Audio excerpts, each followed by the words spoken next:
Before we get to Rio, though, and before we get to Paris, we have a matchup today, and a little bit different with the map pool. Instead of a best of 1, it's a best of 5. There's 7 maps in the map pool. You can see that 2 of them are going to be removed in just a second, and then the remainder are going to be fought over. Now, Villa and Clubhouse will be the 2 that are jettisoned out of the pool. That means Bank, Border, Consulate, Oregon, and Coastline will be the 5 maps that we will see played today in some kind of order. All right, we'll see Border as map 1. Consulate for the second one, Oregon for the third. This is turning out very close to what we had last night, actually. I think it just started with Oregon, and then we'll go for Coastline, then Bank. So Bank as the ultimate tiebreaker. That is intriguing. It makes so much sense, this being Latin America and Bank being the tiebreaker at the end. It's been like one of their signature favorite maps for quite a while. Basically since the beginning of Rainbow Six in Latin America, well, in Brazil specifically. Yeah. That happened really even before Pro League was a thing. And this is only the second best of 5 that we're going to see played under the new system as well. The first was last night with you and Michael when you casted the North American one, in which Obey, by the way, managed to make it. And if anybody's curious, outside of the usual 8, so all 8 teams that went to Atlantic City, from North America it was Evil Geniuses and Rogue, from Latin America it was FaZe and Liquid, from Europe it was Millennium and Penta, and then from APAC it was Fnatic and Norarengo. So we're going to see all 4, or all 8 of them, my apologies. Because a lot of people have been asking, like, oh, why are Rogue not playing? Why are EG not playing? They're already qualified. So you should be, if you're fans of them, you should be happy that they're not playing because they've made it. There's no uncertainty. But joining them so far have been Immortals from Latin America. Mocket. Mocket from France. Because they won their French nationals. So right. French nationals gave you a spot because it's Paris Major is made in hosted in France. Is that so true? The host country gets a spot. Is that how they made it? Yep. Because I was curious because they said that the host country was going to get one. So Mocket. So Mocket got it. So you've got Immortals, you've got Mocket, you've got Orgless, the org formerly known as One Up, the Germans, and then last night Obey Alliance. So North America. I mean, right now it looks like unless North America does well at DreamHack Valencia, they're only going to send 3 teams. APAC is looking like they're also only going to send 3 teams, unless because I don't think there's any APAC orgs competing. There's only Valencia. No, none in Valencia. There's only 3 regions that are represented: Latin America, EU, and NA. Right. And then they have their regional land, which is in Japan, Tokyo, which I wish I could go to. Tokyo would be nice. I'm huge in Japan. It's a saying. Have you never heard that saying before? Oh. Because I'm tall. Because I'm huge and... You never heard that saying? Okay, anyway. It's a double entendre because I'm also... You also have a really good head of hair, yes. People at home will understand what I'm saying. It's a saying. I'm big in Japan. Okay. I have to deal with this guy literally every single day. You don't get my references. He just I have the sickest references. You don't get my references? Bruh. Unbelievable. And then, of course, that's going to be happening there. Representing Southeast Asia, it's Envy. From Australia, it's... who's representing Australia? Is it VSDS? I was going to say, is it VSDS or is it Athletico? It's one of the 2. I think it might be VSDS. We'll get back on that. APAC is... It's so difficult for me to keep up to date on APAC because it happens like in the middle of the night for us. Which is right after Latin America, if I recall correctly. Yeah, and with Super Weeks, we basically haven't slept. So it's like for the past Super Weeks. So it's been very interesting. It's Element Mystic is from Korea, if I recall correctly. Is it Sengoku Gaming? Sengoku Japan, yes. Yeah. So it's going to be very interesting. Of course, Ainz has joined Norarengo now, which is terrifying. It is. Sorry, Shin. Shin from Ainz has now joined Norarengo. An insane player from what we saw 6th Invitational because they always beat ends. It's wild. But all of that said, we are going to get into game number 1. We're going to get the bands underway. NIP versus BootKamp, the winner of this best of 5 series, winds up in Paris. Yep. All the boys will go to Paris, at least 5 of them. But we'll start off on Border. We'll remind you, best of 5, as you just mentioned, which is different for people that haven't really been, or haven't really been keeping up with all the tournaments that have been happening, but I don't really envy anybody. There's so many different formats that we've been using because Pro League has a different one in terms of a league structure. But interestingly enough, Thermite's going to be the first one to get banned. Thermite's been banned quite a bit. On Border, that's pretty sensible. Makes a lot of sense. It's for all regions, not just in Latin America.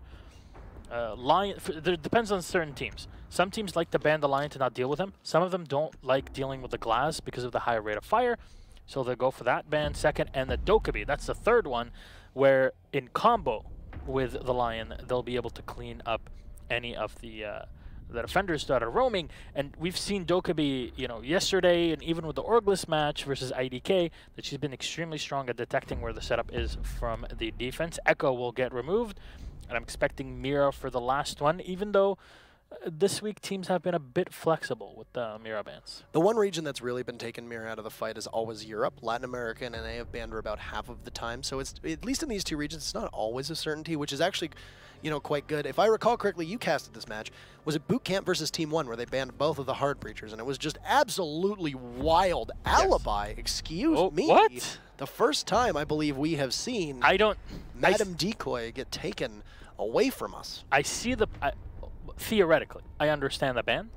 However, if this is a reaction from... I don't remember, which team was banning this one? Alibi was banned by BK, by BootKamp. BootKamp, which means that they're expecting something specific from NIP that they've gotten through either information, through coaching, through matches, through scrims, etc. So they're removing that. It is a comfort pick that has been removed from the hands of NIP. We'll see how that plays out during the match. Right. But on a map like Border, we've been seeing, you know, Mira ban, but also we've been seeing a lot of Jaeger ban. And ban Jaeger, bring a lot of grenades. That's been something that we've seen in North America even. Well, it's a grenade-heavy map. You know, we just saw that there was 2 pairs on the board. There will now go down to 1 as Julio will move on to Twitch, and Psycho will be the only one with a pair of grenades. And I mean, it really depends. We saw Obey in particular, every single time Obey played Border yesterday, they saw the amount of grenades they brought shrink almost every single matchup. And then on top of that, they also weren't bringing any smokes with them this time around. So, hey, it's going to be interesting to see. For NIP right now, they have no smokes. They have 1 pair of grenades. The rest will just all be utility brought by the operators. You know, with a Mira on the board, it makes sense to see Twitch's pick rate go back up. We've talked endlessly about how Twitch has seen very little action in the matches over the past 2 weeks, and that's because a lot of that is a byproduct of Mira being banned. You almost always, you don't always, but you almost always need a Twitch to take care of the Mira. It's very important because you can bring a Thatcher, sure, but it doesn't get the Mira window. You can bring grenades. They don't take care of the Mira window. You need to be able to hit that eject button, which is what the Twitch drone is so good at. Yeah, and if there's any region that has remained conscious of the fact that Twitch is an operator that exists even in the game, even when Mira is allowed, is Latin America. And we've seen Astro bringing Twitch. He's been excellent on it, and he has always been an excellent player to know exactly how to weave his drone into the site to try and take down any Mira windows that are set up, knock out any utility that's already been preset, either ADSs, a yokai drone even. There's a lot of scary things that you can do as a good Twitch. Yes. Not to mention the fact that you have that grid. Oh, what the body block! Paula is just body blocking the heck out of this drone. It sounds like they might have gotten it, but it was very hard for us to tell. Julio still has 1 more Twitch drone available too to go through, but if you can trade 1 Twitch drone per 1 Mira, that's pretty good. You know, that's not too bad for you. WAG is going to be pinging away the Mira, trying to figure out where the drone is. You can see Julio's drone getting ever so closer to its intended target, which are those Mira windows put down by the Spanish operator, your favorite Spanish operator. And I'm gonna be honest with you, I'm still a little upset you didn't get my I'm Big in Japan reference. I did. I'm just trying to be funny. It's a Tom Waits song, and it's like yeah, it is Tom Waits, the great American artist, and it's also said as a means of being like, it's basically like, oh well, you know, well I'm really big in Japan. It's basically like, yeah, I'm really popular, but you have no way of proving it. Essentially what it means. It's just I don't know, it's an idiom. I know. We mash idioms. Parker. Let's get you think that everybody's just gonna believe that you're funny? That's not how it works. Somebody lying on the internet? Who would ever do that? So instead of popping the Mira, they're just going to take care of it with the XK Rose. WAG will walk in, but Duds is going to spray away, and unfortunately for BootKamp, Duds can't land all of those shots. Now, mind you, the recoil on the Scorpion is really something, but not being able to take care of all of those X-Arrows is very interesting. PZD is going to spring right in, but you can see they've completely fallen off. Oh, what a nice shot on Apollo. through the open mirror window. So I guess that answers our question. It indeed was open. The first opening frag, ha, pardon the pun, will be on PZD, who used 2 Candelas to get that. But at least NIP has now established control in CCTV, and for BootKamp, they're going to have to consolidate around the bomb in Armory.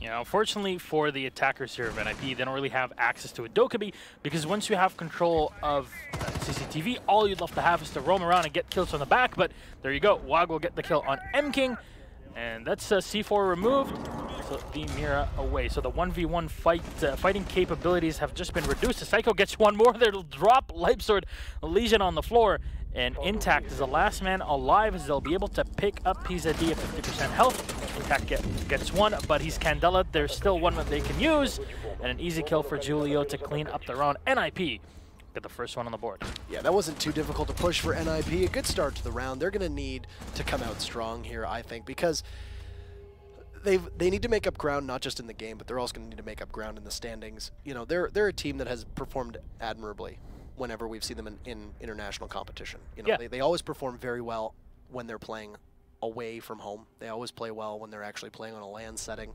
You know, on paper, I think you could argue that NIP probably has more of a pedigree than BootKamp over the last couple seasons. As for this season, I think BootKamp has had a better start. So it's going to be intriguing to see where this shakes out. But with the way that the new setup goes, of course, NIP will have consecutive opportunities to attack, and that looked like it was a flawless round. They managed to get it down, if I recall correctly, but that was really all BootKamp was able to salvage out of that. They pushed them through CCTV, they were able to get them corralled inside of Armory, no office pressure whatsoever, and BootKamp just were stacked up. They had the Legion downstairs trying to engage through a hatch in the CCTV with the final minute left, which is a very puzzling thing to do. Though, you look at it this way, defensive BootKamp was set up in CCTV so hard because they were relying on that mirror window to protect them, to hold the hallway from it as well. Right. And the way that they had set up the site in CCTV to actually defend from any encroaching pressure from the office. However, once the Twitch drone came in and dispatched the mirror window, it kind of all falls apart, because now we're like, everything's open, and I'm just going to sit here. Do I really want to rely on my 1v1 fighting capabilities, even if I have an Ela to play next to me? The Ela at range is definitely not an operator that you're going to be using effectively. So, yes, I understand why they have to fall back and play from below in the hatch, but it's not. It doesn't fix the fact that Mira was peeking against the players that were pushing from the Armory wall. So all of these mistakes combined to basically give NIP the advantage, because you saw them didn't really get aggressive outside of the Ying. All they did was just hold the angle and push the Ying into them with Candelas, and bam, what are you going to do? You're either going to die to the Ying or die from the crossfire. I mean, there was a good fight back on the PZD. He did get downed inside of CCTV, but at that point, I mean, they didn't have the presence to cover the possible pickup and get a kill, or even two. I mean, there's a good belief that if you can down somebody and use them as bait, you can possibly jump on that and get a good opportunity to take care of both of them. BootKamp was just being held down by angles from NIP. There was really no opportunity whatsoever for them to be able to get that rotate that they needed to possibly put numbers in their advantage. So as for NIP, that was a good start, but that's only one round. It's going to be interesting to see if BootKamp can tighten this one up as well, because of the way the map picks work, the 5 of them.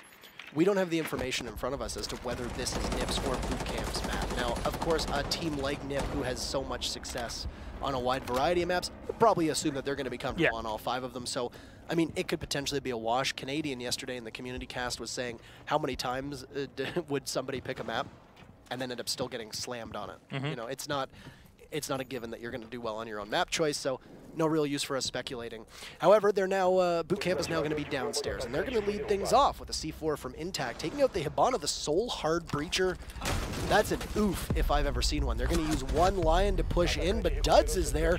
He's going to take one down and now go for the blitz, but Julio is going to be hard to push off, as of course that shield operator isn't going to have much of an opportunity to be able to get shot at. Intact got another. Kamikaze gets the first kill for NIP, but right now this is looking like a very good round for BK. Yeah, well, Julio just trying to survive in this one. Here's Kamikaze, finally comes in. A Lion saves him and at least tries to turn it into an equilibrium, but BootKamp are still a man up with M-King. There's no C4 even available here for Leipzord, as we saw the first kill going his way against the Hibana. And I wonder if Palu has one to play on the Valkyrie. They have to drop in, and this is one of the sites where if you don't have top control, that's already a difficult one to go for. And then if you have the man disadvantage, that's even worse. Palu, not needing even the C4, will spray in and Life Sword. The last one on to Kamikaze BootKamp. Seeing a lot of teams, when they're caught between a rock and a hard place, what they're gonna go for is just Teller's bathroom. Well, I think you have to go for Teller's bathroom at that point, because the front section of ventilations is very difficult for you to take if you don't have any smokes. There's no thermite here. And very difficult for you to take if you can't establish control above. You basically cannot get a plant off in vents unless you have somebody playing up an armory with those open holes looking down to choke off rotates, or you have smokes to possibly get a plant in. As well, we've seen good maestros be able to try and hold off vents, which means that your skirmish is always going to be over the workshop aspect of it, at which case the bathroom is the most logical place for you to push from. You have to take control of Tellers. If there's somebody playing in customs or the lobby area just by customs or by Tellers, then, you know, you're not going to be able to get that push off successfully. And yeah, not having a thermite, that's a huge hindrance to being able to take that site. They had a Lion and a Blitz left. There was no utility for them on the board. At the end, you can't really blame them for being like, okay, well, our only shot is to jump on in or to play from the back stairs. But they had no hard breachers, and BootKamp saw that they needed to get a push to the site, and basically there were 3 ways for them to actually get to the site. The main stairs, which you're not going to do because there's too many angles for you to cover, the possible lobby stairs, or the hatch inside of offices up top. So we saw all 3 of them are risky. Yeah, and and 2 of them are from the same angle, which is why we saw BootKamp change their stance and look towards those 2 areas. And then the moment the Lion went off, they thought, okay, they're probably going to drop the hatch. That's what they're using the Lion for. A smoke went down, and then it was very good. Yeah, once you break it down, it makes a lot more sense, because sometimes it's not very clear the choices that were made, and some people will be like, oh, why did they do that? Well, looking at the position, there's the bigger picture. It's not an easy thing to really go up and blame the teams. Oh, you did this. You didn't have many options that were really viable, and you're not going to be always setting up all of your engagements for a 1v1 win. Right. It's not going to work out. No, I mean, at that point, I think it was what? It was a 2v3, and you just got a shield and a Lion. Shield is Julio. Great blitz, mind you, but very low on health. So. All right. Well, round 3 now. BootKamp, of course, still on the defenses. Even though this is not a best of 1, we still play the Pro League format, which means that 5 rounds on defense, 5 rounds on attack. And if you tie, because yes, you can, you go to a best of 3 overtime, just like we've all been used to in Season 7 and before that. But Wag will start off with his X-Kairos and soften things up onto the armory wall. Psycho coming in with the drone on the IQ, making sure that nobody will contest in the workshop. We've seen a lot of teams employ pulses downstairs to chuck C4s up. Those have been a bit difficult to deal with unless you have an attacker that can really go for the frag heavy game. And this is one of my favorite positions in a drone. Very difficult to deal with if you're on the defense, because you're not always really expecting it, and you still get a great angle if you are on the attack. They'll try to go for the spot, and Psycho, without even putting himself really in the harm's way, he'll get the shot on the mirror window to open things up. So they don't even need a twitch in this one. They already forced BootKamp to forego one of the 2 mirror windows. So a lot of good utility being brought from NIP, and I like what they have at their disposal. They've got those 4 sets of grenade. Paula is there, so of course the ADSs are going to be crucial, but you've got a Zofia, and you're likely going to be running flashes on the Lion to try and take them out of action. A grenade will go up through Sandwich. There's no ADS there to catch it. However, Psycho's not going to hit anybody with it. If he did, he would hit Paula, and Paula's only taken about 20 HP off of his 100, so I mean, at the same time, like, sure, you've been able to soften one person up. It does look like it might have hit him, depending on when he took that damage from. So right now, if you take a look at BootKamp's positioning, they've managed to stack a lot of bodies up in the back half of the bomb site, over by B, in Archives. But what's intriguing is they don't really have any map control. They don't really have any roamers. They've only got 40 seconds left to go, Gassan. And it's a position where, if this Lion is used correctly, BootKamp could possibly be shredded. There is no Ying for Nip, though, and that's another big thing. Psycho's going to get the first kill. That's Lipe down as he gets pushed in. Everybody from BootKamp frozen in place. Nip realizes they're going to have to take this small off as Flash is going in. Possible grenade getting primed. Psycho gets another, but Kamikaze is traded off by Intact. So Nip has been able to pull one out. SMG-11 in there, going for the softening up on the mirror. He just misses the head, and M-King's going to pop up a big double for M-King. And Duds jumps in too now. It's all up to Psycho with M-King there for 3 from inside a small office. What a rally from the Mira. Good thing she wasn't abandoned. BootKamp's going to take their first lead of the game. Yeah. You mentioned something important. You mentioned there was no Ying available. However, there was still a Zofia. And, you know, Zofia, good operator. So, still has 4 concussion nades to chuck into the site to help things out. Just why were you only limited to the Habana flashbangs? I am not sure. So we'll get to see how they actually change this one around. And will NIP actually change around to the Buck? That'll be the real question here. Are they going for more of a grenade-heavy setup? 6 grenades and no Jaeger. You're going to have to swap off if you're BootKamp. Somebody's probably going to have to go. I would imagine probably Duds will be the pick here. 2 grenades will be taken out, but you've still got 4 with no ADS. If I'm BootKamp, you got to figure the L has probably got to go to a Jaeger. That seems like a smart pick. You've at least got a roamer with a great gun, but BootKamp doesn't look like they're going to do it. Intact will swap off to a mute. So, all right, very interesting for them. They're going to be going down to it looks like it's going to be ventilation. Yep, of course, I don't speak Portuguese. It is. Okay. So they're going to go down to ventilation workshop downstairs, and there's going to be a lot of grenades at their disposal. Now, not bringing the Buck is okay because you've got Sledge. What I said about this site in particular that we're looking at right now, which is the B site, which is ventilations, you cannot really successfully plant it. I mean, you can. Anything can happen. So when we say you can't do this, you technically can. But most of the time, if you want to plant there, you need to establish control of half wall up in armory, usually by breaking holes in the floor, clearing out all of armory up top, and then making sure that you have somebody watching from the window and or the main doorway. Now, you've got a Sledge at your disposal to break open that floor and watch, and then possibly nade as well down into the usual rotate that we saw the castle make in the wall by ventilation. So it's a good opportunity. It's a good opportunity right now to see how BootKamp is going to do on defense, because it looks like they're stacking most of their bodies up top. They might even only keep 1 body on site. They don't have a smoke. You might be probably keeping the Mirror or Castle downstairs, maybe the Maestro, but I would imagine the rest are probably going to be up top. I completely agree. The fact that they swapped the smoke off to a mute, that signals one thing to me, which is we're going to try to hold the top floor for as long as possible, and if anything, we will contest from that top floor. And, well, since there's no Buck, we'll try to make things a bit more difficult. It's up to BootKamp to see how well they actually hold this, because a lot of teams have tried. Not many have succeeded in this situation, because it turns into a standard armory push. And with the setup that NIP is bringing in terms of pure operators, it's definitely not an impossibility. Here, Julio trying to come in with his combatant, trying to take down the mute jammer. Already gets that done, but the mirror window is still available. Now, if you lose that mirror window, you will probably have to rotate away, because it is very difficult to contest the angle. Now, the one thing that I think BootKamp is keenly aware of, which could have possibly been a driving factor as to why they didn't run the ADS, and PZD is going to get tagged up, take some damage. You can see, I believe that was the Maestro that's going to drop through the hatch. The grenade will go down. Paul has taken almost half of his health off, but I think BootKamp has read the push and they're trying to fall off. You wasted about half of the round, so good on clock management, but now an opportunity for BootKamp to, you know, potentially get back to site with their lives intact. I was going to say, the one thing that BootKamp has read with those grenades, you can use them through that mesh netting, or the netting up top, whatever you want to call it, which is exactly how that first grenade went. You see that one grenade's been used from the IQ as well. There's no projectiles available for NIP at the moment to take out those evil eyes, except for possible frag grenades or Sledge's hammer. And in order to do that with the hammer, you got to get real close to them. A lot of teams are, you know, keenly aware of that, and will probably put them in places where you can't be vulnerable enough to hit them with the hammer.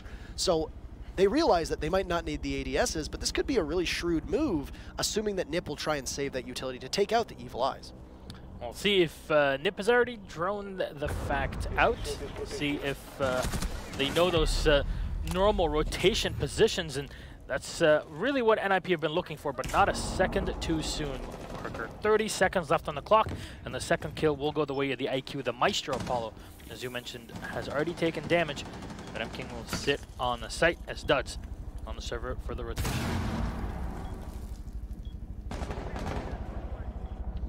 MKing still holding in vents, just waiting until the push happens, but a peek from Paulo will nail him. The kill onto Kamikaze. He'll get detected though, and Wog will contest. They have not spotted the Ela upstairs. Duds will get one. MKing for the second to turn it into a 2v2. Duds is low on health, but a diffuser will be set right at the last second. A push from the bathroom and the hatch. The armory. Wog with a quick peek, spraying his entire mags really into the one player trying to contest him. He'll find the angle, but MKing a bit too quick for him on the draw. All up to Julio. Just holding with the F2. Does he even know? He can hear the tickers once they go for the diffuser pick, and here we go. He'll get the kill on Duds. Spray in. Still has 10 rounds in the magazine. He cannot expose himself, however. MKing will try to go for diffuser. He'll try to fake it the first time. 7 rounds remaining in the magazine. He'll have to stick it, but Julio, all he needs is one. One shot, one kill gets MKing down, and NIP, a struggle of a round, really, to get. So that whole round started off with NIP not doing really enough work to drone out Armory. Yeah. You had Duds basically sitting inside of that small office with nobody watching him, and then Intact tried to go for the rotate through CCTV. For NIP, I'm sure this was probably planned. They had Julio there on flank watch and was able to dispatch the mute. That could have been a very hairy situation.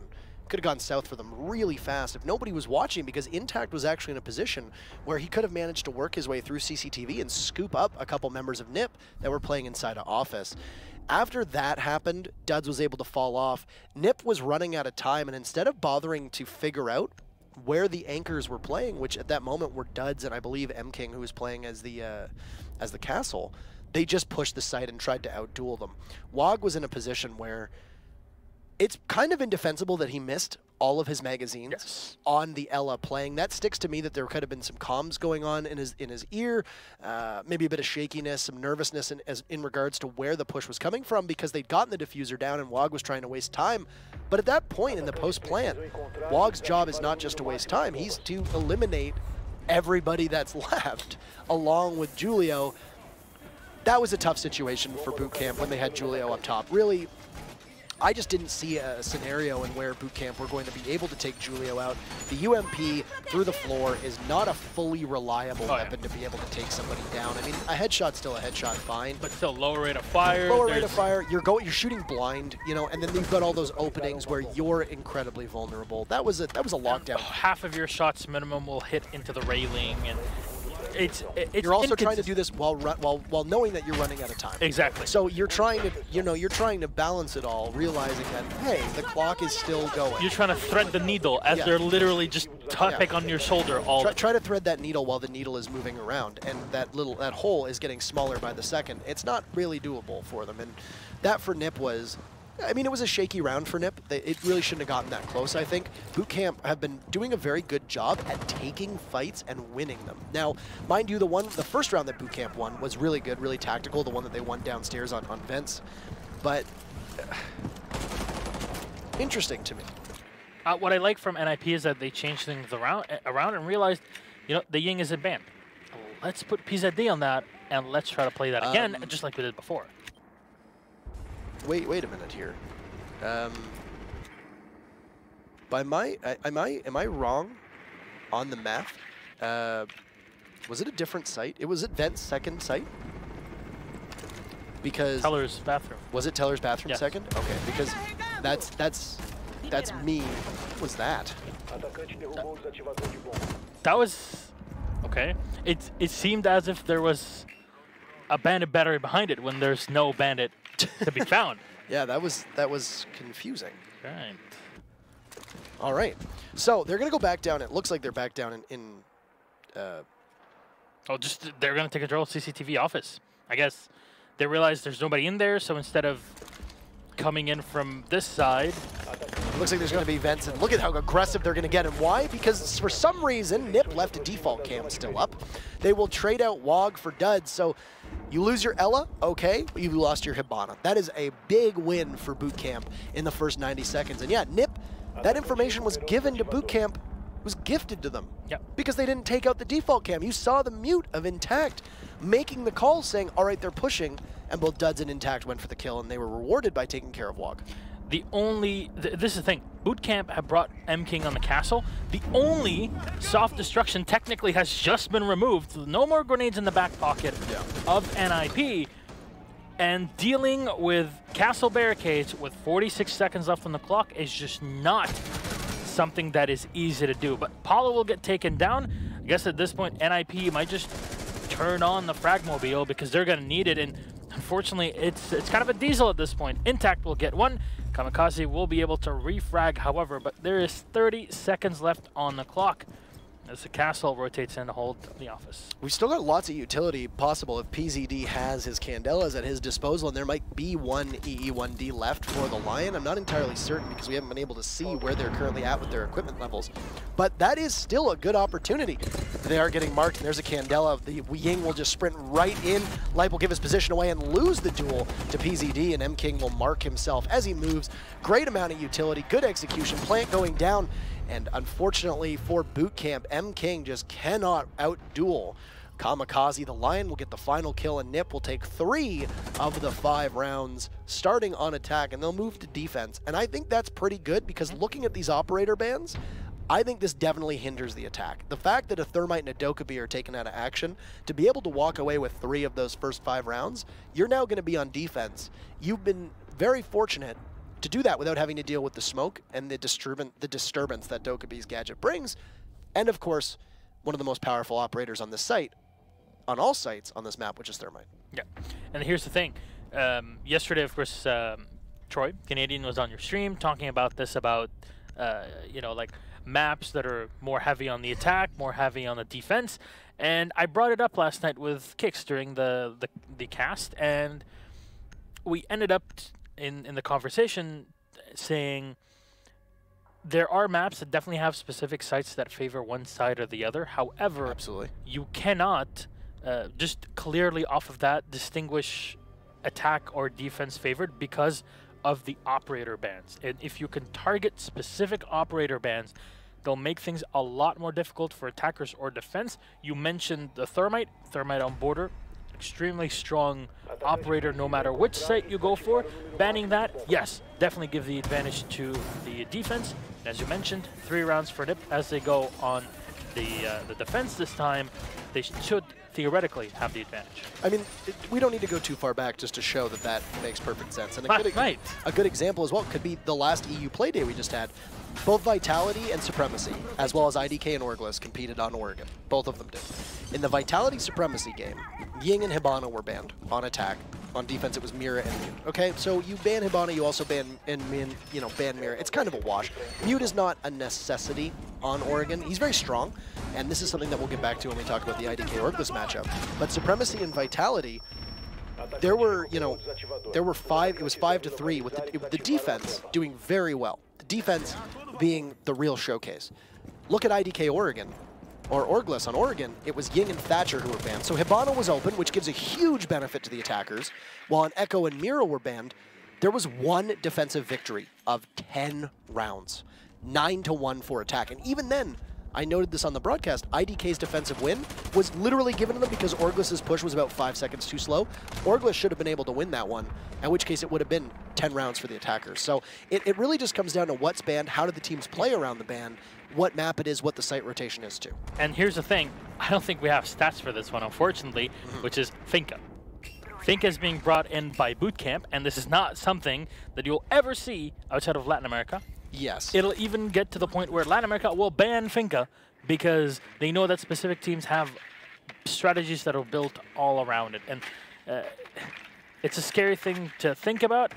Finka definitely can add a lot of fragging power and maybe save some of your players that take a bit of damage during engagements, but we haven't really seen her able to add a lot to the table compared to really any other operator on the attack. The only region that plays her with reliability, like you pointed out, is Latin America. Yeah. Pain in particular plays her a lot. Yuna is routinely playing the Finka, and sometimes running the LMG as well, which I think is... It makes a lot more sense. I think the LMG on Finka is the smartest move, personally. I much prefer it over, you know, the standard assault rifle that she uses. But at the same time, Finka enables a style of play that's very all-in. It's, you have to go. And, you know, a Lion Finka push is very powerful, but you see on Nip, they've got two great counters. Number one, her biggest counter is smoke, and that's what WOG almost always plays on defense. You take so much more damage when a Finka boost is active, and as well, a Legion Mine will stop your boost in its tracks. It doesn't matter if it's the first second or the 19th second of the boost. It's all over. But with that said, Duds right now playing on top of vents, looking through the window. We'll get a couple shots to try to take down that barricade as Palu works his way through East Main.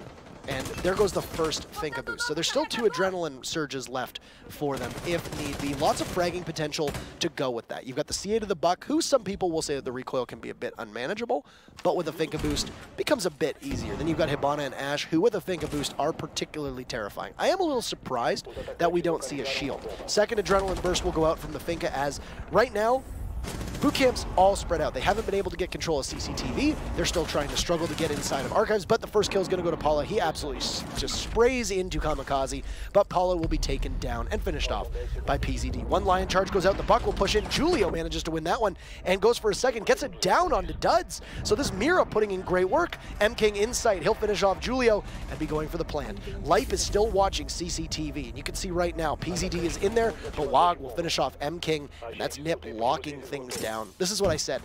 The defense should be winning based on these bans, and there you go. Nip will get their first defensive victory, and they're going to claw themselves just a little bit closer to putting this map away. Yeah, and BootKamp try to be a bit sly with that pick on the Finka. Fortunately, you mentioned something that is extremely important. Why no shield? Shields in Finka are horrifying. Yes.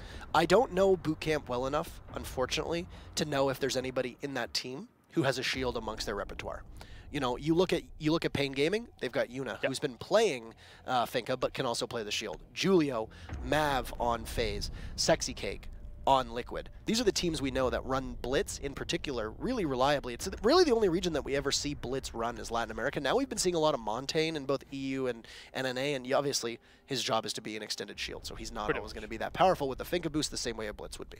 Yeah, they fill different roles.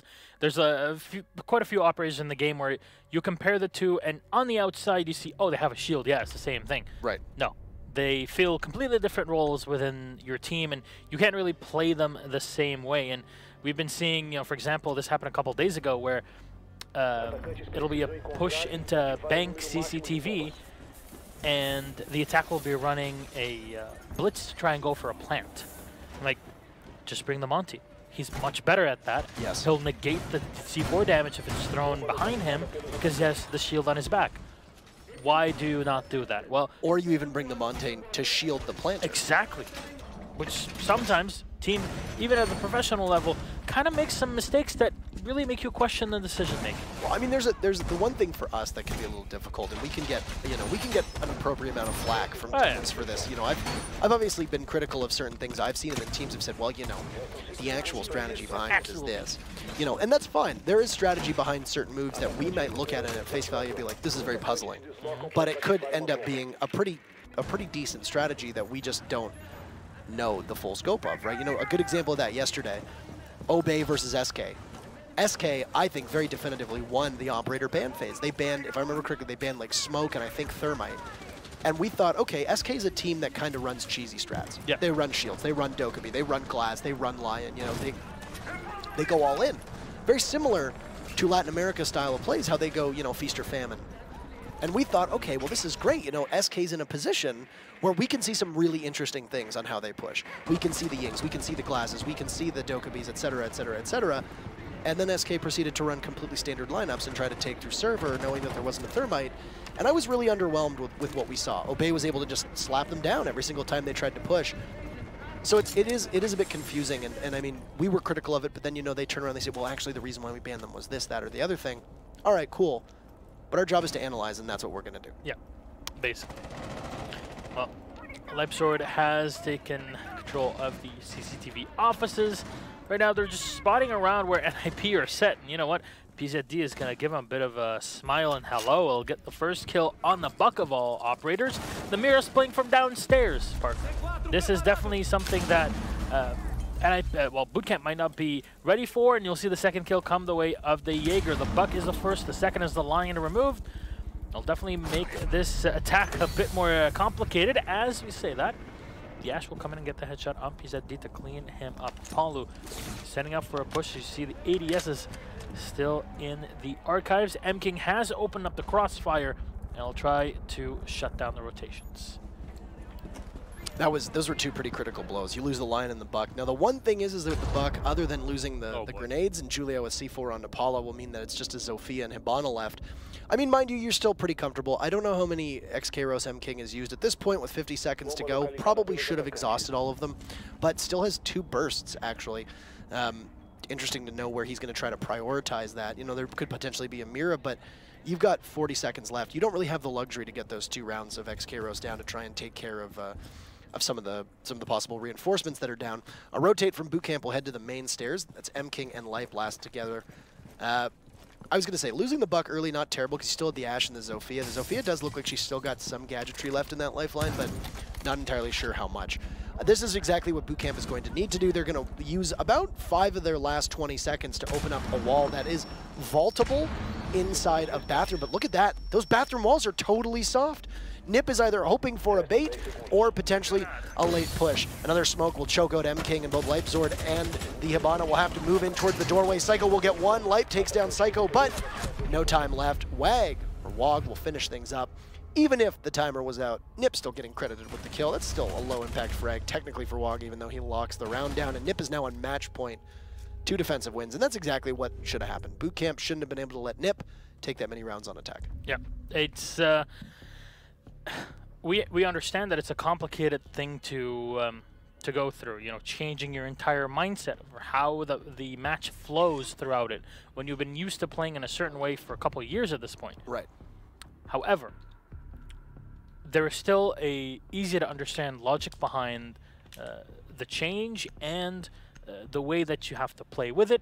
It starts off with the bans that make things a bit less cut and dry or black and white, saying, oh, this site is just better for the attack, this site is better for the defense, or this map, etc.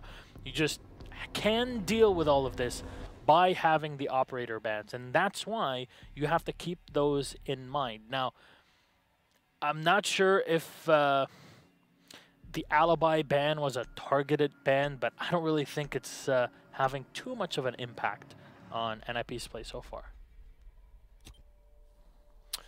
Yeah, I mean, this is the one thing that for us is going to be the most interesting, right? Is let's tie it back to what you said. Operator bans are a pretty good indicator of whether the attack or defense should win, but it's not the be-all and end-all. Exactly. I think this will probably be the last time that I say this unless something major breaks or changes over the next couple rounds, as we're on match point for NIP. They are 1 round away from sending us to Consulate as our second matchup. But the bans at face value, and alibi is interesting. I still think, you know, even if NIP knows how to use alibi strats, I still think that's unwise for them to possibly ban an alibi. I don't know the thought process behind that, and maybe NIP has been running a lot of alibi, as you said. Well, we don't know. But the Echo ban, okay, fine, but Maestro is a viable substitute in this scenario, and we've seen actually a lot of Maestro getting played on this map in particular because it's got positions where you can sink an Evil Eye in real deep, put an ADS around it, force the attackers to waste a lot of gadgets to try to take care of that Evil Eye. But this ban phase, like I said, this very much heavily favors the defense, and I think we're seeing right now that BootKamp just realized they don't have enough tools, I think, that they need, and they're getting picked early, which is what NIP is trying to do. NIP is trying to get 1 or 2 picks because BootKamp, by and large, with the exception of this Ash pick, BootKamp has been going very all-in on utility. Trying to get grenades, trying to get soft destruction on the board, running, obviously, the Hibana, which is a necessity here. And if they can take that fight and possibly take down a Buck or a Zofia or a Hibana, your Jaeger is in very, very good position. Well, Intact will try to get some angle, and there we go. That's the one that he wants. Primarily take down the mirror window that is just holding on the entrance into the armory. That's a good start. Yep, that's a pretty good start here might be the one that they're looking for. And 2 kills the way of Duds on the Zofia. And he only takes 50% damage. To say that, Wog will come in and take him out. But mirror removed, which means 1 C4 out of play and a pretty darn tough SMG to deal with up close. Out of play, and of course the 416 removed off of the Jaeger, which limits your long-range fighting capability if you're NIP. So what NiP will try to do is force BootKamp into closer range engagements where they can try to shine with either the shotgun, on Wog, his smoke. Unfortunately, the Astrus runs on up from the top side, finding the angle, and gets the kill on the Legion. That is a huge frag before he's even able to set up all of his goo mines. One more as they're all being chained now, but this one for NIP is intact, will go down. C4 being brought in by PZD. Second one that they have, Wog holding in the ventilation. Yeah, so I mean, that was the start of this round can be totally credited to Duds, but I mean, NiP is fighting back valiantly. Wog will now take down Lipe and exhaust one of his smokes. He's still got 2 left. The diffuser, that's the thing. Yeah, that's the important part. And he's got control of the diffuser, which is vital, you know, for the team right now. M King and Paula, as good fragging potential as they might have. Oh, M King will go for a spray, trying to catch Wog, but PZD will eliminate Paula and put us in a 1v1. The MP7 versus the double firepower of a Hibana, both with that bearing and her assault rifle. We'll have to get vulnerable for 7 seconds, as there's only 20 seconds left.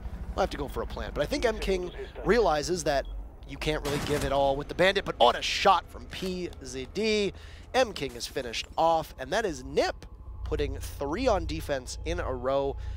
The closest round that BootKamp is going to get to possibly taking this will be lost. And that's the start that NiP needs. And they need to have a second map like this right away, because then at that point you're forcing BootKamp to have to reverse sweep you, which is something that we don't see happen all that often.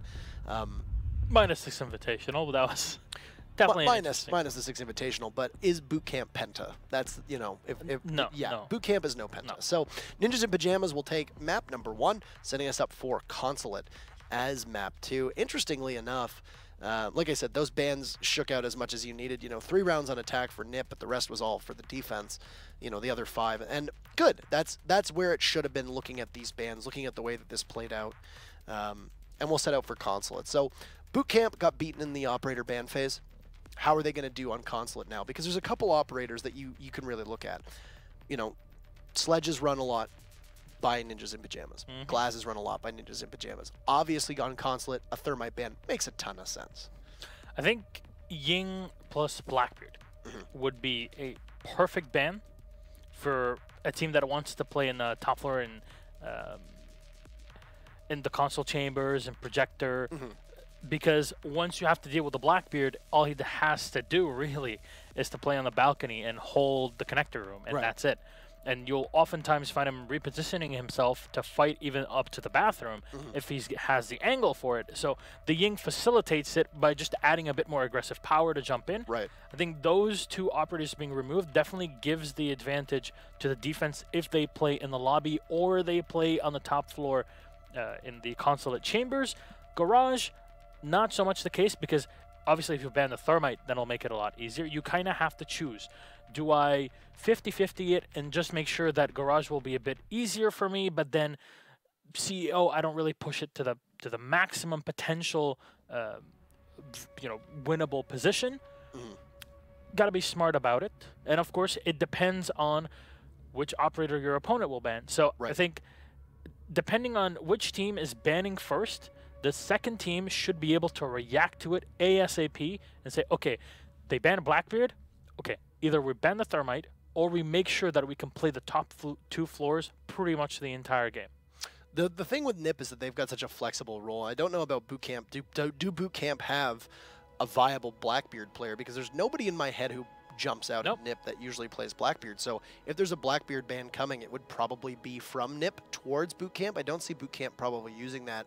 I mean, you can put the Glass in Blackbeard's position as well. You can. It's the same, I guess. You can, and Ying is particularly strong on Consulate as well. You know, we saw PZD used her a number of times, so it wouldn't be too much of a surprise to see that. But we're heading to Consulate. As quickly as it started, we'll get right into it. BootKamp will be on defense yet again to start things off. They will also get first ban, as the way that the banning works. They will ban the attacking. Actually, no. It looks like Nip is actually going to get first Ooh. ban. That is intriguing. All right. Though Nip have run Ying in border, so I'm not really expecting them to go for it, and Thermite will be That removed. makes a lot of sense. Yep. Thermite, you know, and BK or BootKamp, like you call them BK, and I think of BK 201. Yeah. Yeah. So He's the only BK in our hearts. BootKamp will find themselves in a position, you know, where there's going to be no Thermite available for them. They'll ban Ying. Ying. That Yeah, doesn't- makes that sense. makes a lot of sense. Yeah. So because there's no real, you know, extraordinary talented Blackbeard in the lobby, it makes sense for them to not potentially ban a Blackbeard. And then Glaz, I mean, Glaz could have made sense, but I think Ying empowers far more. You know, as a Glaz, though, there's going to be a potential for a Dokkaebi to be worked with a Glaz. You've also got a Smoke that smokes from Blitz that could also potentially be worked. So interesting here. Mira is going to be the third ban. On Consulate, Mira is not always a must ban because there's one site, maybe two, where a lot of teams can be successful without running her. It's really only the garage downstairs where she seems to be a requirement for teams.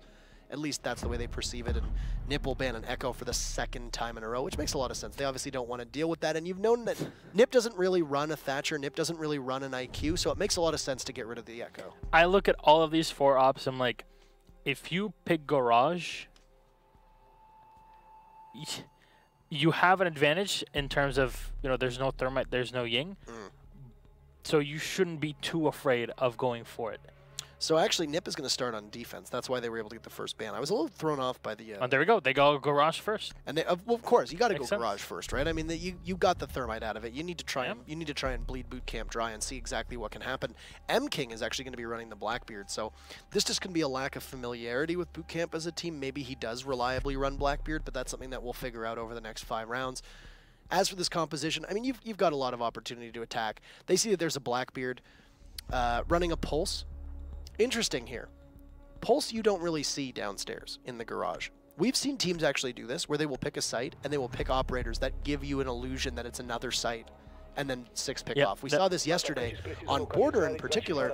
Castle was picked upstairs on Armory, which was the site, and you're almost never going to really run it. Some teams will, but for the most part, you're not going to run a Castle upstairs It's mostly on for Armory. ventilation. It's mostly for vents. So you can psych out a team and make them think, oh, they've got a Castle. Okay, we know they're starting off on vents. Let's make a 6 pick, you know, to respond to that, and then you 6 pick off the Castle and say, haha, I gotcha. Mind games. Mind games all the way down. So that's part of the things about the 6 pick, which is, as a mechanic, has I think taken some flack from people for not particularly being as useful as I think a lot of people wanted it to be. But it's definitely, as teams are starting to get used to it, we're definitely starting to see that there's a usage for it to try and trick up teams. I think it's one of the developers, Mr. Smoothie, aka Jean-Baptiste Hallé. You know, he tweeted out and he was saying, you know, what do you think about the new changes, etc. after the first couple of days of Pro League? And I responded, you know, I'm not too sold on the 6 picks just yet. I said the same thing. I actually went so far as to say get rid of it.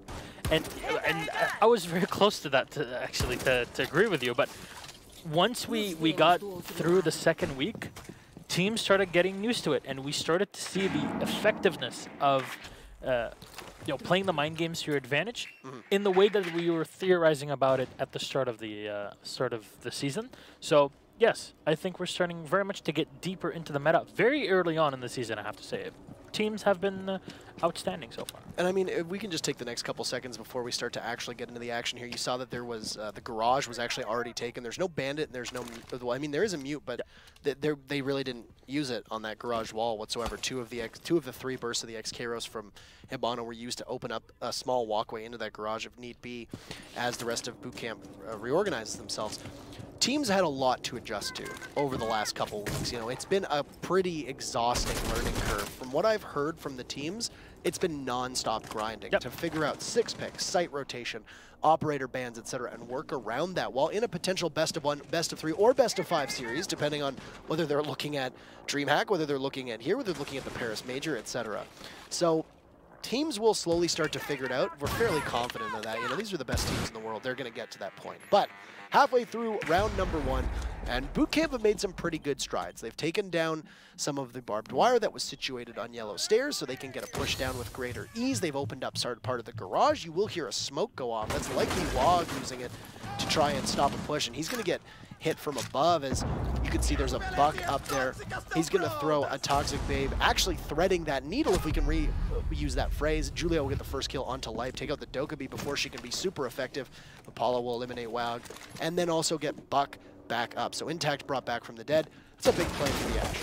Yeah, Nip losing Wag here. This is it's not a great position to be in, but we've seen how strong the Dokkaebi can be. Intact, forgetting that he had the skeleton key out, we'll change it around.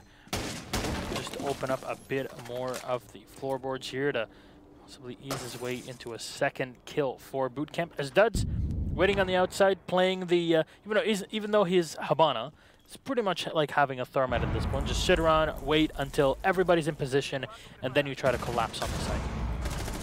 Not Paulo though. In the meantime, makes it a bit easier for them as he gets the second kill as well. Julio though, frag and take Intact out. Psycho sets himself up here for the retake now as the fuser's already been set, but Psycho, very difficult for him to contest this, and just because of the angle that was opened up, just one tiny walkway for the diffuser to be brought through onto the fan.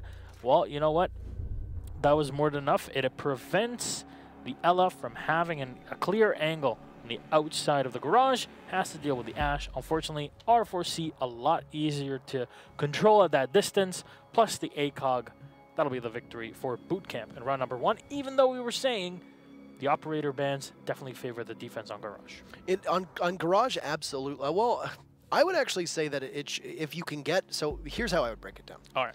If you can take control of the garage and manage to open it up, I think that, and get a push off, I think it greatly benefits the attackers. There's no Mira and no Echo, who are two of the most important operators to stop a plant. You have a Maestro available. We really haven't seen that much Maestro be ran. I think we saw it on Clubhouse yesterday, if I recall correctly. I believe we saw Clubhouse yesterday from Immortals, as well as Nip. I could be wrong, but it did look like we saw a Maestro being played a couple times on Clubhouse. He does get a disproportionate amount of play on that map, especially on CCTV upstairs. Cashroom definitely has Cashroom as well. I mean, you don't see him. You don't always see him that much downstairs. But for Nip, they lost their smoke early. There's no Mira. There's no Echo. You really don't have an opportunity at that point to try and stop a plant. When it goes down, your tools are very limited. And I think that's exactly what we saw. Even though the numbers were in a 2v3, which is very winnable just based on simple, numerical values, you had to realize that BootKamp had full control over that garage. They were holding down yellow. The defenders were a little bit pinched. Paula in particular basically just ran through and killed everybody, which, always helps too. Yeah. But, you've lost 2 key operators just from bans alone, and then your third had been picked off early, which was Wog on the smoke, as he got very aggressive. And that is 100% his fault in that position. Yeah, and all three of those things are pretty, mortal blows to trying to stop a plant. And then in a post-plant scenario, yeah, you got Nella who can't really take that long-range engagement. When you plant on garage, what's the first thing you do? You get the hell out of there. You run as far away from the diffuser as you can. You train your ACOG on it, and you realize that they have to take you in that potential fight, which, a Scorpion's probably not going to do. Yeah, 100%. Ella, good operator, but that's not where she shines as CQB. I love that Valkyrie cam position, though. I'm surprised we haven't seen that before. Mm-hmm. Just by being able to shoot through into the truck. Emzo a couple weeks ago actually reminded me that back in the day you couldn't shoot through that glass. Right. So it's a good thing that you can, because we haven't really seen too much of that style of Valkyrie cam being set up. But Leip takes control of his drone, runs on in.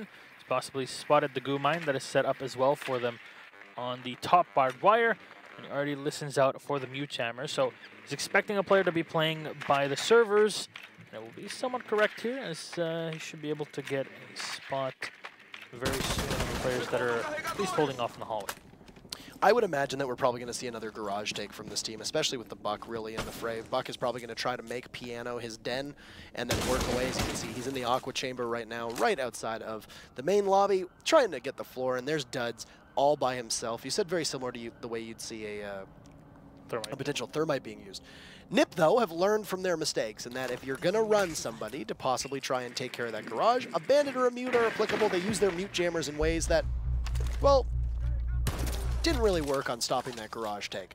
The Buck from above will be able to get some of those mute jammers down, and that was, they basically burned a Lion to get the garage. If you saw, the Lion charge went out to try and freeze everybody in place. The Buck also from above meant that if you moved, you're very vulnerable from the vertical pressure, but also you can't bandit trick successfully, and then they timed that with the Hibana. So good use of the gadgetry from BootKamp and the tools at their disposal in order to get that garage open. The big question is, who's going to roam? What map control does Nip have at the moment? Because we don't really see them trying to get that aggressive on the main floor. They could all be shepherded downstairs already, being corralled by that Buck, and an EE1D and a Logic Bomb will freeze everybody in place as smoke goes down from Wog to try and keep the push from happening. All right, Psycho and the rest of his team here at NIP turning off their phones.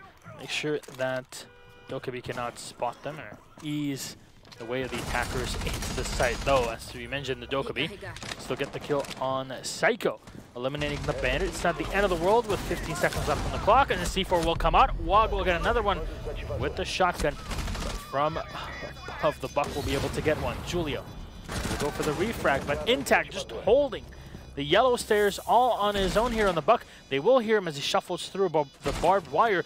So he is in a 1 versus 1. Comes around close, and defense in the meantime just goes in. As it's even with the new segmented health, it's kind of difficult to see when people are on so little health. And well, you know what? The Legion in the meantime was already on the diffuser. They realized the Buck was in the yellow stairs, and all they had to do is play for time. MPX, yeah, pea shooter at distance, but you get up close, that thing is going to shred you.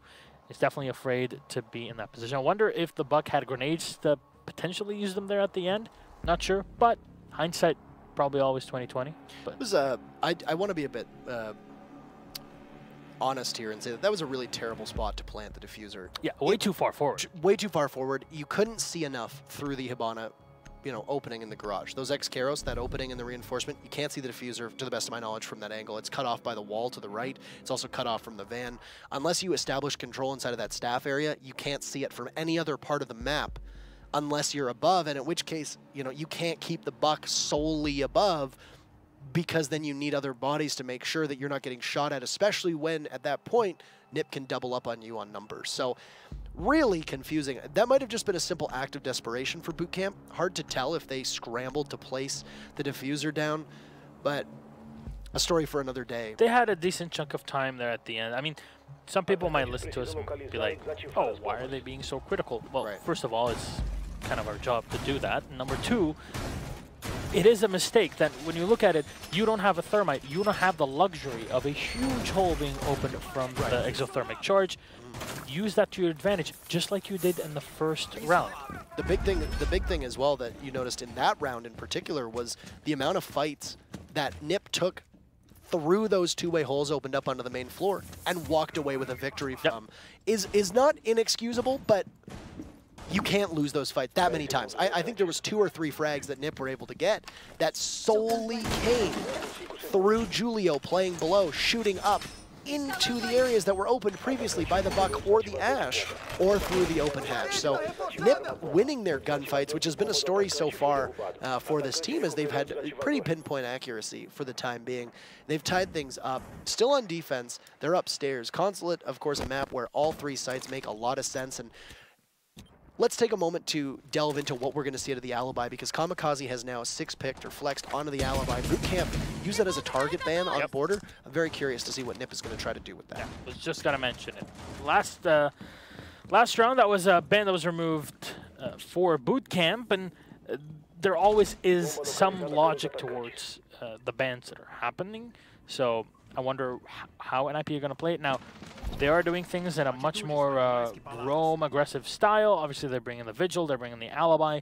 Julio as well will be feeding them information with the Black Eyes. He can turn into a roamer as well because it's a Valkyrie. So it can pretty much, it's a fairly flexible operator when it comes to the defense, that's for sure. Rest for the anchor, you got PZD, you got Wog with the Dock and the Smoke. You'll almost never see Wog playing anything other than the Smoke pretty much on the defense. Interestingly enough, BootKamp are not only bringing the Buck, but they're also bringing duds on the Jackal. And Jackal, for me, is an underrated operator with how much he brings to the table with the smokes, with the ITA, with the C7E. Inox has pretty good utility as well. And you know what? It's perfect when you have to deal with a team that is running full on roam. And you already heard the first ticker that was going around, and you were seeing it. Wonder when Duds will be able to spot a second roamer and maybe even go for a kill off of it. Jackal works really well with Dokkaebi and Lion too. You know, you've got all three of those operators on the board. That's going to be hell for your roamers to try to outrun it and try to outgun. You know, Kamikaze will shoot his own clone trying to take care of somebody playing on the windows, but there's nobody home whatsoever. The problem with Jackal is that Jackal's utility in being able to hunt down those roamers, his other real utilities is the smoke. You can replace Jackal as long as you're oh boy, not killing yourself with grenades to start off with. That's the Buck blowing himself up. Paula is there to at least take one and Nip down and put it at a 4v4. You can see that Nip is just waiting very patiently. Phone calls, the gunfight from Kamikaze will get taken, but Paula, who's been a good shot so far in this matchup, will be dispatched by Julio as Duds answers back, taking out Julio. And Wog, very low on health. PZD will probably try to stim him up, and that's what you need to do. But they're going to get picked, and that's a free kill for Duds. Wog gets some life before the second set of logic bombs go off. All the while, Leipzord and M-King just need to hang on because the diffuser is at about halfway through, and Wog will have to burn 4 seconds. Waiting to play on the window. Oh no, Wog turns away for just 1 second. Waiting to see where the Lion is playing, and he's on yellow stairs. He's got his phone still ringing, so this will be very easy for the attackers to know where he is, but Wog will finish him off. He's scarily close, or eerily close to losing out on that diffuser, and there you go. It hits the point. This is a win for BootKamp. Even if Wog tries to stick the landing, he's going to falter. BootKamp hangs on. Great job from BootKamp to lock down and isolate all of Nip off-site and get that plant off as quickly as they did. That's exactly what you're going to bring with a Jackal, a Dokkaebi, and a Lion, and they did it exactly as they needed to do. So BootKamp able to win the second round. Yeah, we're closer and closer to a situation that we had on map 1 border. It was 2-1 for BootKamp, NIB tied it, and then got that third round on their attacking side when they were playing there, and then just kept marching on and got 3 rounds in a row on the attacking side, well, on the defensive side afterwards. Here, kind of not hitting the vibe just yet on the defense, but we'll be going for the, well, for the top floor. This is the Consulate chamber, so we'll be playing the same side as before. However, they realized, you know what, that roamer style that we were going for, maybe we shouldn't be really playing that because it didn't really work out, which actually leads me to question the alibi ban in the first map. That's for sure. But there you go. Yeah, that was a head scratcher, obviously, and I'm not, you know, I wasn't too surprised to not see it be as effective as I think they wanted it to be, because alibi was really not much of an impact choice for Nip on that particular round. Okay, well, see if NIP set this one up. They'll obviously be bringing the Jaeger and this time the Ella. And you know what? They realized we're defending CEO. Well, technically CEO, but it's pretty much console chamber. What's the best thing to bring here, Parker? Well, as a Legion main, I can tell you, Legion. You hold that yellow stairs like nobody's business. You can just put, you know, 2-3 goo mines in there, and it's already a pain to go through it for any attacker, let alone teams in the past that have pretty much walked all 5 players up that yellow stairs. Remind you of relegation to Season 7 for Latin America. But because of this setup from the defensive NIP, BootKamp are pretty much forced to push into admin. Without taking control of this area, they will need a ton of firepower, either on the balcony or in the console chamber, right on the outside of the window. And the first kill, Paulo, we were mentioning this right before we started the game. The new guy on the team, basically, new blood, he's showing up, he's getting the frags where they matter, and removing the Ella means admin's pretty much free. It's free real estate. It's and Psycho right there, my God. One thing that I always forget about is how high the sensitivity that Latin America as a region will hold. Right now, Paula's looking for his second kill as the Legion is going to scamper off into the corner, but PZD will have to just simply rely on poor reflexes from Paula as he tries to rotate. He's very vulnerable. A grenade will get thrown out, and Paula will take a couple shots into PZD. PZD and Wog both very low on health now. but the Legion will be dispatched. Paula, a second kill, just spraying into the cubicles, doing great work. A lot of environmental destruction there, but he's going to be rewarded with the second kill to open things up for BootKamp here. And his good streak will be shut down by Kamikaze. Paula tries to drop down, but Kamikaze is there to remove his head swiftly from his body. Lipe trades off his comrade, though, and Kamikaze dispatched. Julio almost gets a double. He'll get it down, but Duds is able to finish off Julio, and it's just Wog left who's going to get aggressive. He'll throw a gas grenade, and doesn't look like he's going to be able to get the Dokkaebi. So it's essentially a 2v1, even though it shows that it's a 3v1 on that scoreboard, and he's going to use another remote gas grenade, and that should get Leipzord quite easily. Intact and M-King are last two left, but Wog leaning the wrong way, exposed in the open. Not a good place to find yourself to be, and Intact is just able to see the smoke. And because of the way that Wog was leaning, he can't get a good angle onto that console doorway. BootKamp looking a lot more comfortable on Consulate so far. But what this does, though, is it allows Nip to go back to Garage, which is exactly where they're going to go. I just don't understand why you bring a Legion and then play him in the back of admin office. Well, I mean, having a Legion play in Projector and inside of that staff area is not outside of the ordinary that much. You know, you can really stack up and waste a lot of time as long as you have faith in the rest of your players and the rest of your teammates to try and lock down Console Office and thereby Projector and that meeting hall that the second bomb site is in. But I think what they did was they tried to get Kamikaze to, or I believe it was PZD actually, who was playing the Legion. I think they tried to get him to push up to try and repel people playing on repel in admin, and he just got pinned down by way too much. You know, he had a Lion, he had flashbangs, he had a frag grenade go in, and then he had Paul on Windows. It was a death sentence. Yeah, which is why you really don't want to leave your Legion cornered in there, because if possibly the Legion was still alive, the IQ either would have been downed, or you could have at least heard the rotation coming in from the back by using the goo mines. At some point they realized, okay, there's only one player alive. Two at a certain point, we can just come in from the window and contest from there. But that's our previous round. Julio will set up here on the Maestro. This has been a spot that a lot of Maestro players have been using on Consulate, that is for sure. And as you mentioned, it's going to be on Garage. I want to see how the Maestro plays in this one, because we haven't really seen effective Maestro play on Garage and Latin America in general. But in this matchup specifically, there's no Mira. Some teams, oddly enough, have been, specifically I'll mention IDK, they've been bringing a Rook and then putting a camera with the Rook, because they were like, okay, we don't have a Mira, we're just going to use him to our advantage. And since a lot of teams are going to be running smokes with Dokkaebi, etc., we could just see through them, and we can have a pure line of sight on it. Consulate Garage definitely makes a lot of sense in that.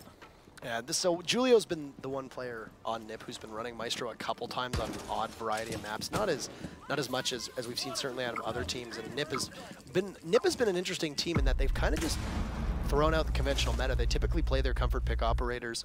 You don't really see a lot of Vigil on that team. You don't really see, you don't always see a lot of Ying on that team in particular, though she's probably the most that we see get used from them. They'll run a Legion from time to time, but it's they've got a Vigil right now, but they've always kind of played a lot of the older operators, especially Sledge and Glaz, that have both been rolled out from that team when we haven't seen other teams use it as much. Same with Blitz. So I'm intrigued to see the way that they use the Maestro. They tried the Alibi experiment, didn't really work all that well. Oh, Kamikaze gets dispatched by M-King as Psycho manages to eliminate Duds. So 2 kills on opposite sides of the map. You've lost a Legion for a Hibana. I like that. I like that a lot. If that Hibana hasn't been able to get her X-Kairos down, you have just freed up your defense from a lot of that vertical pressure that can only really be applied now by the Buck. Well, Palu just falling back into the hallway. M-King opening up a bit of an angle to use with a shaky close angle here with his V308. And as you can tell, the phones have now been hacked in. Now, what a lot of Dokkaebi players have been trying to do nowadays is the instant they get that early kill and secure an area, they will actually go to hack the phones of the defenders, because they realize, okay, there's a Maestro. Well, hacking the Maestro cameras definitely gives us a huge boon, because usually they're set up in positions that only help the defenders. Well, in that case, they'll be pretty much a liability. And I think the way we saw it from Nip, they set up one very far offside as M-King is able to take care of Julio. So those Evil Eyes will be stuck in their current position. It's just Psycho and Wog left. And make that just Wog as Lipe is in. BootKamp has looked so fearsome. You're going to see a Smoko sailing by Wog. He's going to take one down, but we'll have to deal with two at separate angles. He'll get pinched, and Lipe will finish things off. BootKamp taking 4 of the 5 rounds on attack.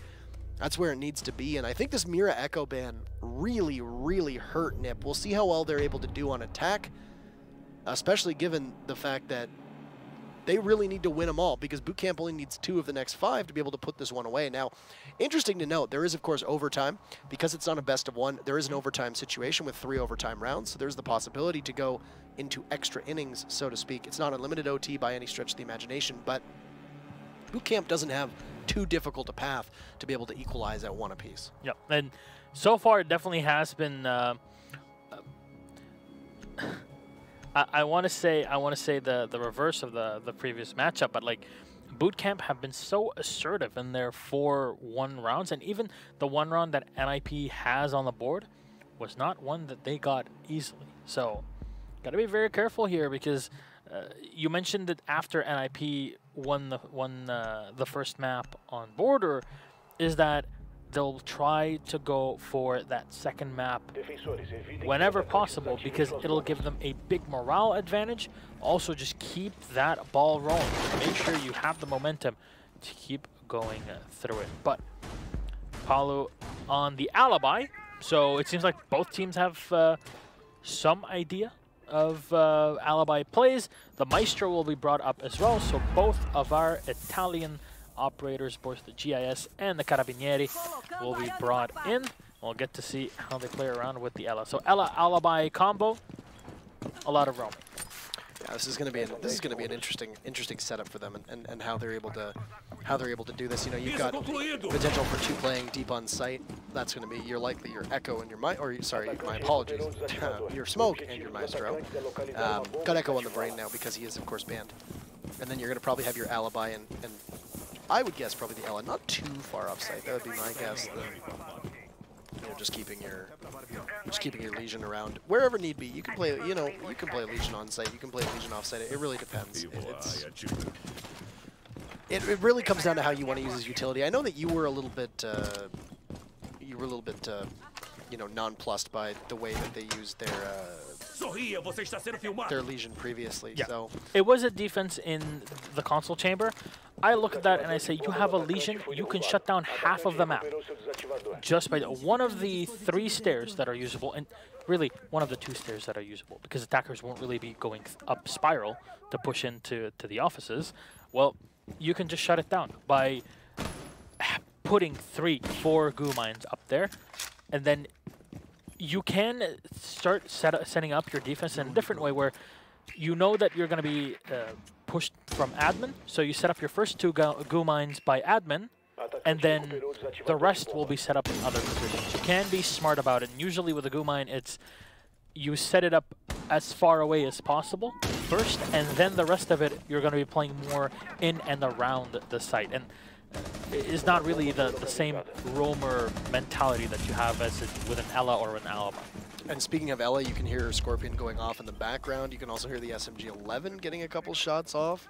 PZD is working his way towards yellow stairs. About half the round has been burned at the moment. But the one thing that Nip has done is they managed to take basically all the map control away from BootKamp. You mentioned that BootKamp was largely going to have a very roam-heavy strategy, but PZD was upstairs. He basically cleared it by himself. And now on the main floor, you've also got the Buck there. PZD's going to walk right down, and Intact just completely out to lunch, playing by the back of pipes. And Paula is also there, just staring at the dead body of the Smoke. At least PZD will drone 1, get a grenade primed and ready to possibly take out that Evil Eye, and they'll get it right there, easily enough. Actually, it looks like it might have missed. How did that miss? How did that miss? Oh, it's still available. He shot right at a PZD. Did he blow it up even afterwards? I don't know if he got it. It's hard to tell from that angle, but that's a bit inexcusable that that grenade wasn't able to take care of it. Anywho, 30 seconds left. They've droned out the Alibi, knowing that she's still playing at that range. She's going to get frozen in place, and we'll have to head for the hills. I think that's a wise choice for the Alibi to get away, because that Sledge would have been able to take care of her pretty easily. Dud's in a position waiting by the back of the staff area, but the diffuser goes down. And no knowledge whatsoever that BootKamp could possibly have to rotate. So that Lion was essentially burned to try and take care of that. The MX4 will, with low damage, but very little recoil, do some damage through the hatch above, and Julio manages to take out M-King, and this looks like it's just going to be simply an attacker-sided map. Kamikaze eliminating Duds, and now Psycho jumps in. It's all up to Life. We'll push up onto Yellow Stairs. His life will be just a second later as PZD eliminates the final member of BootKamp, and a really strong round from Nip to set the pace of them on attack. Complete reversal of the attack that BootKamp had when pushing in, at least the first round that they got on the board. Right. It was basically copy-paste exactly what happened. We have the Habana. We already opened up the garage wall. We'll just go in, we'll plant right in front of it, and since we already have control of Yellow Stairs, we can just look on down and get the kill. And that's why they dedicated so much utility to take down the Evil Eye there, because that was really the only thing that could have slowed them down. Because, well, you saw at a certain point, it's kind of like BootKamp didn't even know that the diffuser was being set there at all. Yep. And yeah, they kind of fell into the same trap that they had built up for their opponents not but 4 rounds ago. So this could just end up being a very offensive-sided, I guess, slugfest between these teams. That was a lockout for Nip. They did so well, and they did everything they needed to do. They held, especially on Yellow Stairs, they held the angles really, really well. And PZD essentially forced them to not be able to rotate from that small office, from pipes, from hallway, and from the staff area downstairs. He essentially cut off all of it. And that's because BootKamp didn't have any presence on that main lobby at all. Yeah. No presence off-site. They put all 5 of their defenders somewhere around the defensive setup they had in garage. And I mean, that was such a waste. You know, the odd thing is, though, Parker, they put the smoke. Yes. On pipes and very vulnerable to Yellow Stairs. And all that they needed was, oh, the smoke is there. We just saw him on the drone. Bam, go get the kill. Easy. I don't get how that happens. The smoke will more often than not be playing from behind the white van, because especially when there's only one small hole that can be used potentially by the Habana and her team, well, you can easily chuck a gas canister on it, because not the entirety of the wall is open, so you have a bit more surface damage that you can do. Odd mistakes, odd decisions, but we digress. We head into round number 7 now as NIP, at least in the previous round, able to put that second one on the board. They still have 2 more to go to tie it, and then potentially 2 to win it, or that'll be a reverse sweep in that case, or to tie it to go into overtime. Because to remind you, there is overtime in this. This is a best of 5, and we'll have exactly the same setup that you see right now, played at DreamHack Valencia, and also played at the Paris Major, mostly in best of 3s, unless you're mentioning a final with a best of 5. It's very exciting, and I like this format a lot for best of 3s. The matches tend to go a little bit longer than the old setup, but I'm okay with that. You know, it's not too bad, and honestly it provides for really big excitement for the viewers at home. Psycho is spotting 1 right now on defense, and able to get I think a good mark from the drone, but wasn't able to actually get any damage off onto BootKamp. 1 bit. You've got Julio on Rome right now playing an admin. Tough to see who exactly there is going to be able to pressure him. Lost his drone, and he's basically twisting in the wind at this moment. He knows that there's at least 1 inside of admin. He'll use one of the Lion charges. He'll get a kill on Nepala as Duds finishes off PZD.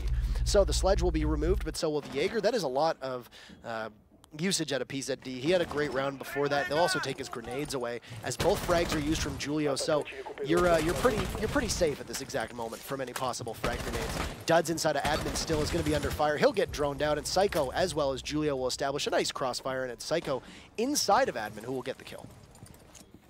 Still looking down the admin hall, and the C4 will get thrown up by M-King. Not sure where he was set up though. I believe yeah, it was right below.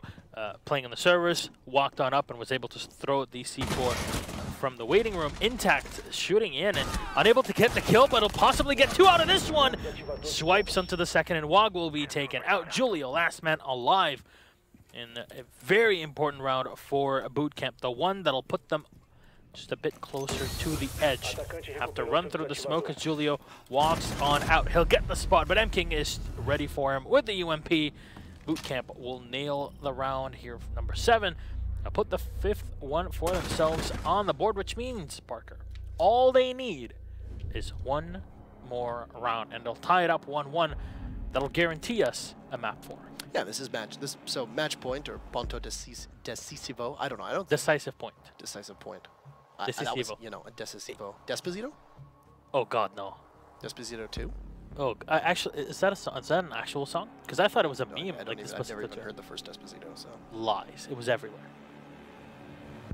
Oh yeah, I've heard that. Yeah, song. Okay, I have heard that song. All right, I was like, I don't know if I have, but it's like, yeah. Now it's gonna stick in my brain. You go into any fast food place in North America at any point when it's like hot out, and Desposito seems to be the only song that they ever play. Trust me, it was the same thing when I was in Lebanon during the summer. Can't wait for the sequel.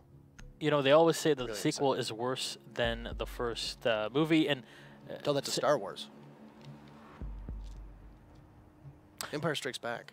Yes, but I mean, let's mention the newest sequels. That's we don't talk about new a bit of a train wreck. So that map in particular, what happened there? Well, number one, the way that smoke was playing was excellent. I can't believe Intact actually took that chance, because that had an opportunity, if there was nobody watching Copier, that had an opportunity to go real south for Nip really quickly. And I mean, it did. You saw him, he was able to, he went for the pre-fire, he missed it, but then he pulled out the shotgun. And I think they understood it was a smoke, but they still pushed anyway, trying to establish maybe the double up on the doorway into Copier, thinking that, well, we might lose one, but at least we get the smoke.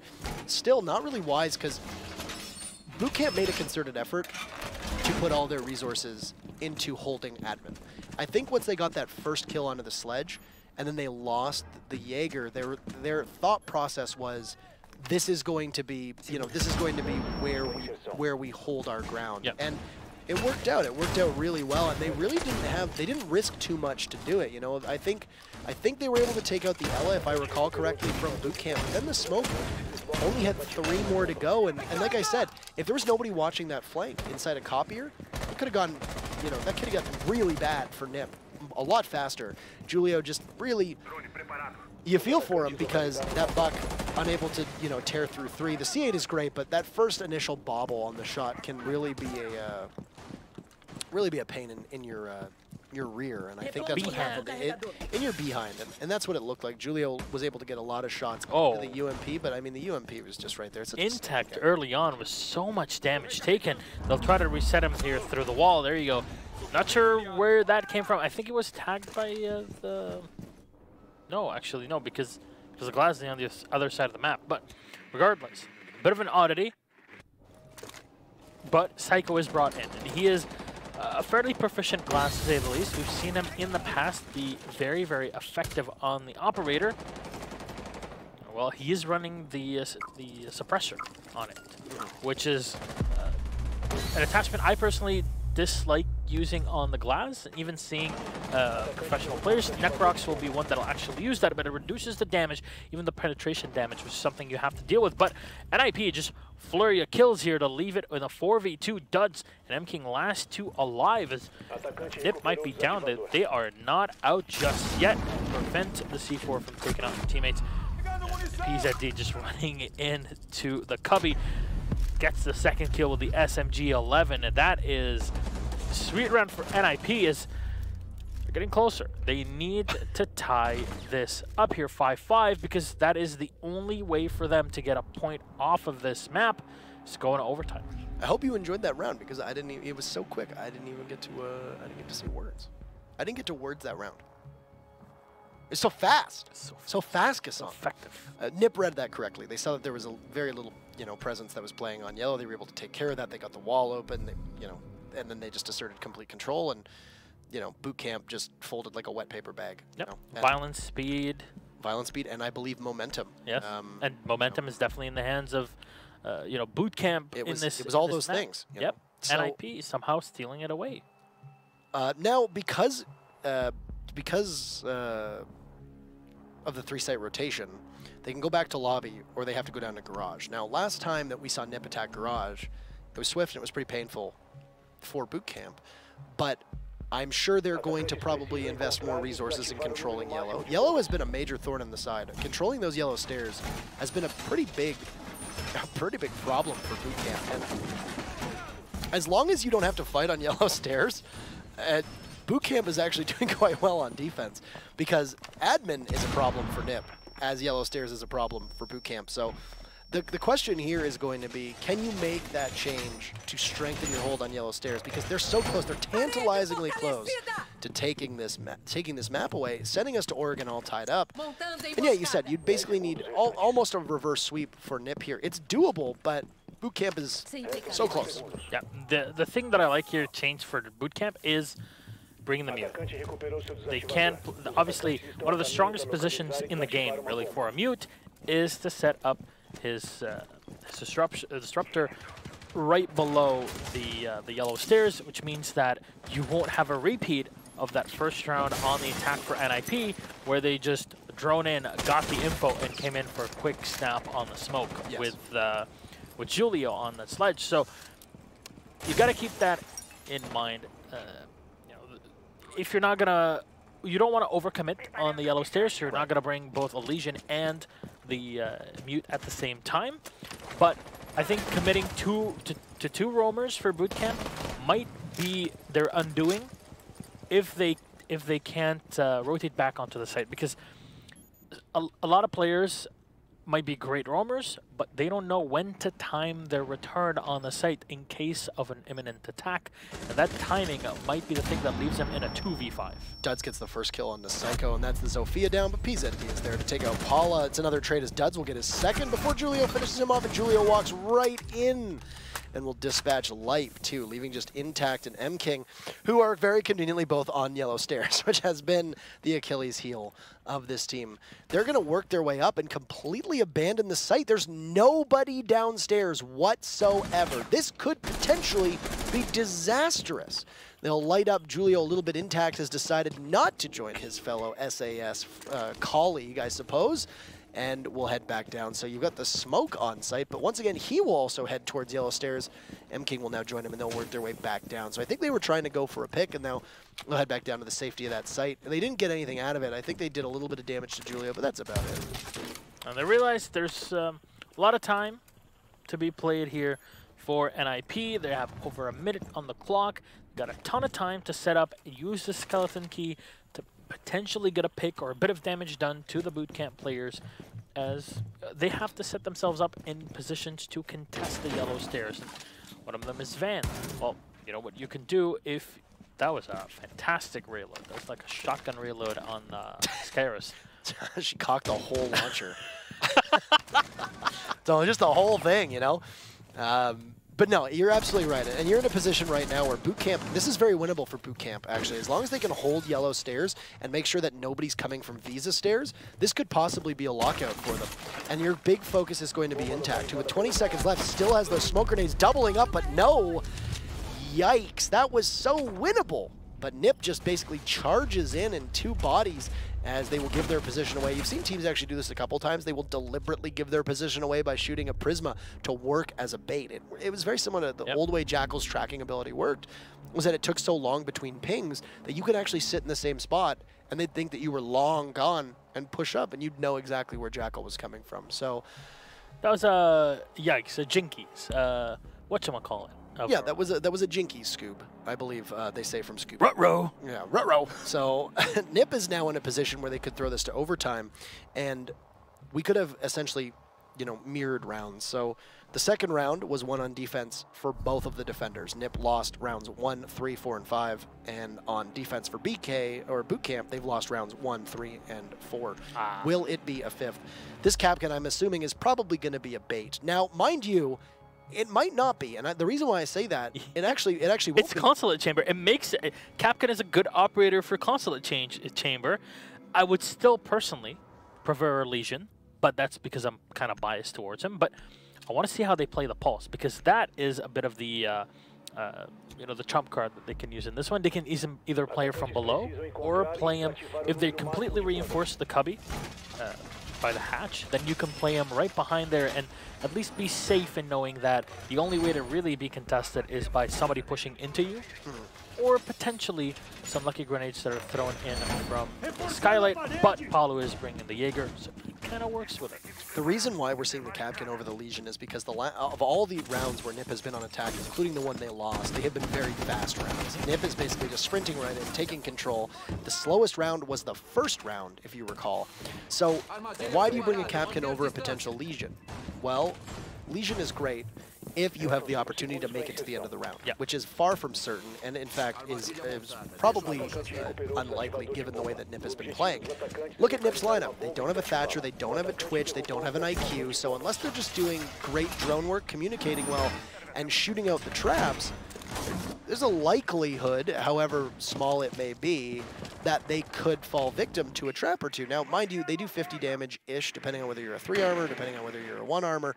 It varies, but it's going to slow Nip down. And then I think that's the exact effect that they're going to need. They realize that losing the Legion early is a higher probability. And even if you lose the Kapkan early, you've at least got those 5 traps down. He doesn't regenerate them or generate them, period, the way that Legion does. Yeah, don't give anybody ideas. I mean, Kapkan was so bad for so long. He was he was in do not pick territory, and at least now he's got his uses. And I think the way that BootKamp has been using him in pretty standard entry points, just a couple around the site, it's definitely gonna trip up Nip. And I wouldn't be too surprised to see 1 or 2 of the EDDs get hit. Yeah, and you know, there are players that are famously known for some Kapkan plays. I'll remind people of Iris that used to play on Millennium and Untitled, a lot of teams back in the day. He's a player that can definitely make the Kapkan work, and we've seen in a few maps where he'll be able to get 2 of them because of how NIP have been drawing down the board on the time. It forces them into even more an aggressive play, and that's where the Kapkan will shine. And you're speaking of fast plays here. Everything that Nip has set up is designed to try and get into that console office. They'll start things off as quickly as they can. They've got smokes, they've got the disruption from the Dokkaebi calls.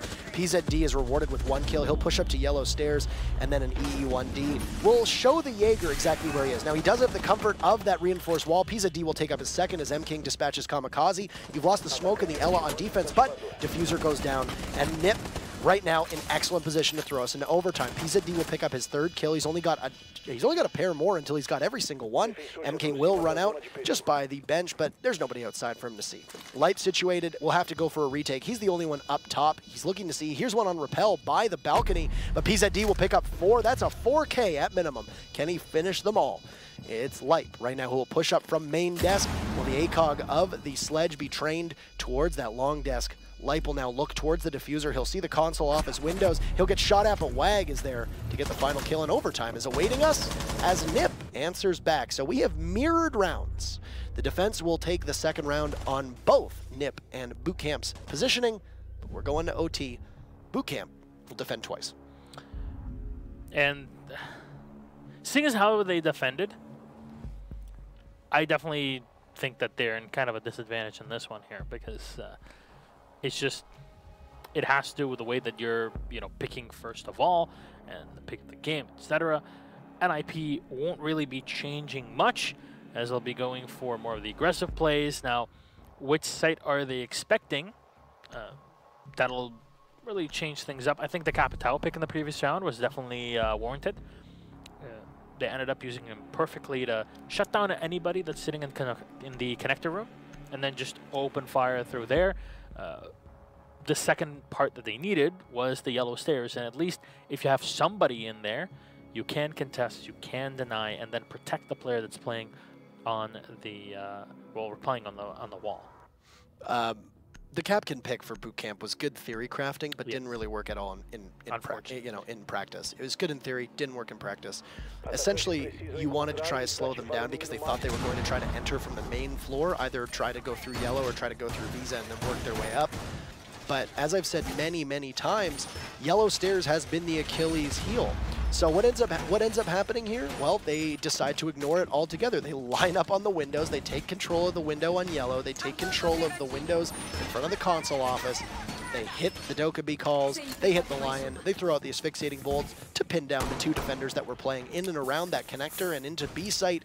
And then they manage to smoke off and get a plant off, while PZD just literally kills everybody that decides to try and push up. So overall, a really excellent job from Nip there, and they just completely evaded what the captain was designed to do. One thing I want to ask you, for an alibi for a Maestro, would you prefer using the bailiff or the Keratos? Because most players that we've been seeing are going for the bailiff. I wonder what's the point of view behind the Keratos. So the Keratos is a really strong weapon. It's got one of the highest single shot damage. You know, it's decently accurate. It's probably one of the best sidearms that doesn't happen to be an automatic weapon. You take it if you've got the ability to create destruction from either a mirror or a smoke, or even a possible supernova for echo. And the mirror ban has reverberations down to the way that you build a site. Yep. You know, you have a smoke shotgun, that's a given, but usually you want you want somebody who has the ability to possibly help shape the site as a secondary. Mirror shotgun usually does it in a pinch, but without a mirror, we're seeing a lot of Maestros take the bailiff because it can shoot through the beams. Caliber-based destruction is great, but there are those studs in the wall that you can't shoot through unless you have a shotgun, an explosive, be it an impact grenade, a frag grenade, or a C4. Of course, frag grenades are not available on defense, so you're limited to the other two. The bailiff shoots through the studs, which is what's so important because you can shoot through the wall, but you can also rotate if the studs are gone. So I said it really depends. I will typically take the bailiff because, hey, it's better to have that site destruction available. First kill, by the way, is going to go to Psycho. He's going to punish the Jaeger, and you've lost a roamer, but that's really it. You've still got utility available for you on defense. You're going to rest a lot on M-King as your Vigil to possibly go for a deep roam and you know, frustrate the attackers. But yeah, so you bring the Keratos if you don't need that destruction. But as Maestro, I'm going to usually bring the Bailiff because you've got an LMG. It's got 80 some. It's got 80. If you're not going to kill someone with really the LMG with 80 rounds, at that point, just run the AA-12 at that point. Yeah, you know? So there's the one good thing that the two Italian operators have is because they have access to the Bailiff as well as that AA-12, they can blow sites open quite easily. You know, and then of course don't forget that Leip is going to have impact grenades as well, and he's going to position himself so he can possibly get a repel in. And it's likely going to come now as the EU-1D is going to be used, and there will be the warning bells for the defenders. Intact takes quite a bit of damage there on the smoke, but the aggressiveness of Tuts will win it out here against Wog in the yellow stairs. You know, I was talking about the technical positioning of the T5 SMG that's being played, just in case with the Legion. But if you can play the firepower, it definitely will work out in a very similar way. But look at that, 13 seconds left on the clock. Gotta make this one work here, NIP. M-King is ready to slow them down, though, as they have not been able to get the plant down just yet. We'll try to go for the plant, as Psycho's already on that job. Kamikaze trying to spray in here just to make sure that they get the fuser down. Now they got it in. They still have some lifelines to play with. Have to deal with Kamikaze on the outside of the Lion. Kamikaze with 2 is Leipzig. Last man alive. Unfortunately for him, he'll have to run through the barbed wire here, and the shakiness will bite the defenders in their behinds. He'll have to move through it. He reveals his position. Moves away back into the main hall. There's nobody for him to find just yet, as the rest of the players are set in the site projector room. Lion has already gotten the spot, and Kamikaze will nail the last 3 players to get the first round on the board. NIP, though, will play the defense this time. So what essentially happened here, we've been very critical of BootKamp, and we've been focusing a lot on the fact that BootKamp really hasn't been investing too much in their off-site play. They've been keeping people either on-site or playing very aggressively close to site as support players. They haven't really invested too much in full-blown roam games. And what happens there? They get a good roam game, and they're off-site way too far. You can't be railing in or reeling in your roamers with 15, 10 seconds left. You can't, because you lose complete site control. And mentioned the rotations before. This needs to really fall on whoever was calling on BootKamp, either their IGL or whoever's doing the shot calling at that point. Your site gets hammered and you lose 2 of your site members. You've already lost a roamer in the Jaeger. You have 2 roamers. Duds playing on yellow. He's not necessarily a roamer. At that point, you're playing aggressively close to site, but the Vigil was downstairs, was a full-blown roamer. He gets rewarded by taking care of the buck, but at the time, that doesn't really help the overall score of the round because you've got 2 members of NIP sitting in sight, literally feasting on the fact that you have, you've left it all behind. And you've got site control, and you basically find a scenario where it's flipped, and Nip is essentially defending the site and defending the diffuser, and BootKamp can't reliably get back to site without losing bodies, and Kamikaze was single-handedly wins the final, you know, what could have been essentially a 1v3 with Kamikaze versus 3. He still got 2 more from his team there. So for Nip, they're going to go back down to the garage. They won once here before. They lost it as well. They'll play the Capkin this time. And they're going to bring the Capkin and the Alibi, which is going to be very interesting. And the way that BootKamp has things set up, for BootKamp, it looks like they're going to try to do the same thing they did before, which, if you recall, they planted very deep. They planted deep on next to the white fan, and they ran a very similar lineup. And a lot of that revolved around them trying to keep control of Piano. If BootKamp cannot establish and maintain control of Piano, their real only other opportunity that they have available to them is just simply fragging out. That's it, because they don't have a lot of utility on this lineup. They've got an Ashe who, fragging potential, great. You've got a Dokkaebi whose phone calls will be largely a nuisance, but with the smoke will likely try and enable a pre-plant. You're not going to have Dokkaebi really unless you save 1 call for a post-plant scenario. Same with Lion. So you've got the opportunity to cover a pre-plant and a post-plant, but then the Hibana is largely going to be fragging potential once she gets those hatches open. You're going to be relying very heavily on either the Ashe or the Buck playing in Piano, and if you lose one of them and you can't establish Piano control, all Nip needs to do is really worry about possibly Garage and possibly Yellow Stairs, because that's the way I think that BootKamp is going to try to make this work. Oh, there we go. We were mentioning the Capkin traps, and Paulo even going into the goo mine. So now he takes even more damage. That's the 60 plus the 5, 65 in total. And you see him. Actually lost more than that. That's He's got 23 more. health right now. He's lost about 70 some odd health at this point. Even got a tick in from the goo mine then. Alrighty. Well, Life Sword will still get a kill on a Psycho. So regardless of that, and here we go, Psycho. Come on. I know you're an Ashe and all you know to do is to shift W, but come on. He'll get taken down. You were mentioning the Capkin, you know, you can't lose him. Sure, you lose a potential C4 and a pretty cool to use SMG, but still, all your traps are up. And this is a bad spot for PZD, by the way. He's getting pressured. You saw the Buck cartridge fly out. He's going to get worn down eventually, as there's a number of guns that are going to be coming his way. However, he's buying time for the site play to really get their forces and consolidate. Similar to the Spartans with their shields, you know? Get that phalanx nice and ready for when the push happens. oh, now they're going to add shields for defense. Thank you very much. We don't need Spartans on defense. You know, we can't. They have Leonidas as the next downloadable content ready, you know? At least they'll have, at least now people won't just be making like a Blackbeard chiseled abs pictures. They'll be drawing one. What is going on? PZD runs into 2, and he'll get the kill and does, and Life Sword intact as the last man alive. And NIP just need that 1 kill. Is anything open? No, it's not. The Hibana's already dead. This game is over. So you're gonna see Nip be able to steal this one away. 30 seconds, and you know if Nip is smart, Nip is smart, they'll just play really aggressively. Intact trying to shoot out. That was an admirable effort from him. But this is what your Bucks should have been doing a minute and a half ago. They were very worried about losing the Buck, which is very important. As I said, that is going to be your focal point. Lost the Hibana in the meantime. But you had your entire team trying to roam clear.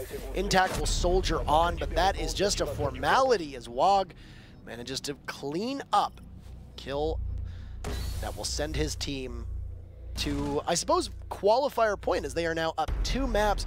This was looking so good for BootKamp. BootKamp had 3 rounds to lock this out and be able to push onward to Oregon tied up, but Nip with incredible staying power. And I mean, maybe that alibi ban wasn't so bad after all, as PZD was able to frag across the board. Keep in mind, he got a 4K on the sledge, so that's where some of them came from. He was doing very good work on attack. On defense, I'm amazed. There wasn't even any trickery. They just pushed at separate times, and PZD with great reflexes and the steadiness of the SMG on alibi, he did a really good job just being able to stave off defeat, when really, the Buck from above, you had 2 bodies inside of the projector room trying to take him out. There's no way in any universe that alibi should have been able to stay alive that long while also wearing them down and getting 2 really big kills to leave the Buck last alive. Yeah, it definitely is a mistake, a tactical mistake. Call it whatever you want. It was a blunder, and that cost them It cost them the whole round. It cost them pretty much that whole map, just because, as you mentioned, BootKamp had the advantage coming into it. And unfortunately, they kind of squander it, and And Paula running into 2 Capkin traps, not even bothering to look. Yeah. You hit 1 Capkin trap, and Like, oh, okay, the slow next it thing down. that happens, not just for that round, but maybe the next 2 or 3 rounds after you hit a Capkin trap is, oh, we should possibly check for, you know, maybe some EDDs. But no. It's free damage. And it basically was. The Ash just got dispatched, and Oregon, which is typically one of NIP's best maps, is going to be our 3rd. But before we get there, Gasson, we have a break for you. So because it's a best of 5, between every 2 maps, if we need 2 more after this, which would be BootKamp coming alive. Yes. We might need another break, but for the time being, we have a 10-minute break lined up for you. Stretch your legs, go get some popcorn, etc. Enjoy Scooby snacks. Scooby snacks if you need to. We'll be back in 10 minutes.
Stylish on the outside, savage on the inside. Legion by Lenovo.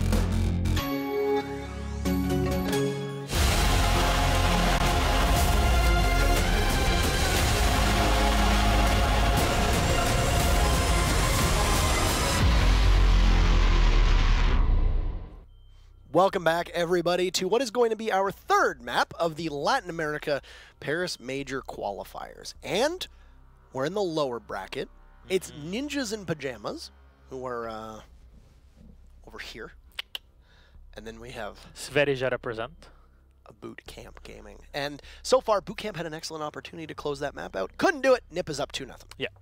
I mean, for people that didn't watch today, we saw Sweden going down in the World Cup. But at least that's the real pride that they're looking for, is NIP qualifying It's coming for the home. Paris Major.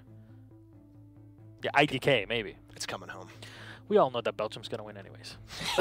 No. Yes. No universe. I actually ordered a flag, so I'm going to wear it. Because my flag, I left it at home. So That's my weird. mom... I've never seen you wear flags anywhere, ever. Yeah, right. I have a Canadian flag at home. I have a Brazilian flag, a Lebanese flag. But I left my Belgian flag at home because I lived in Belgium for 6 years. It's my home away from home.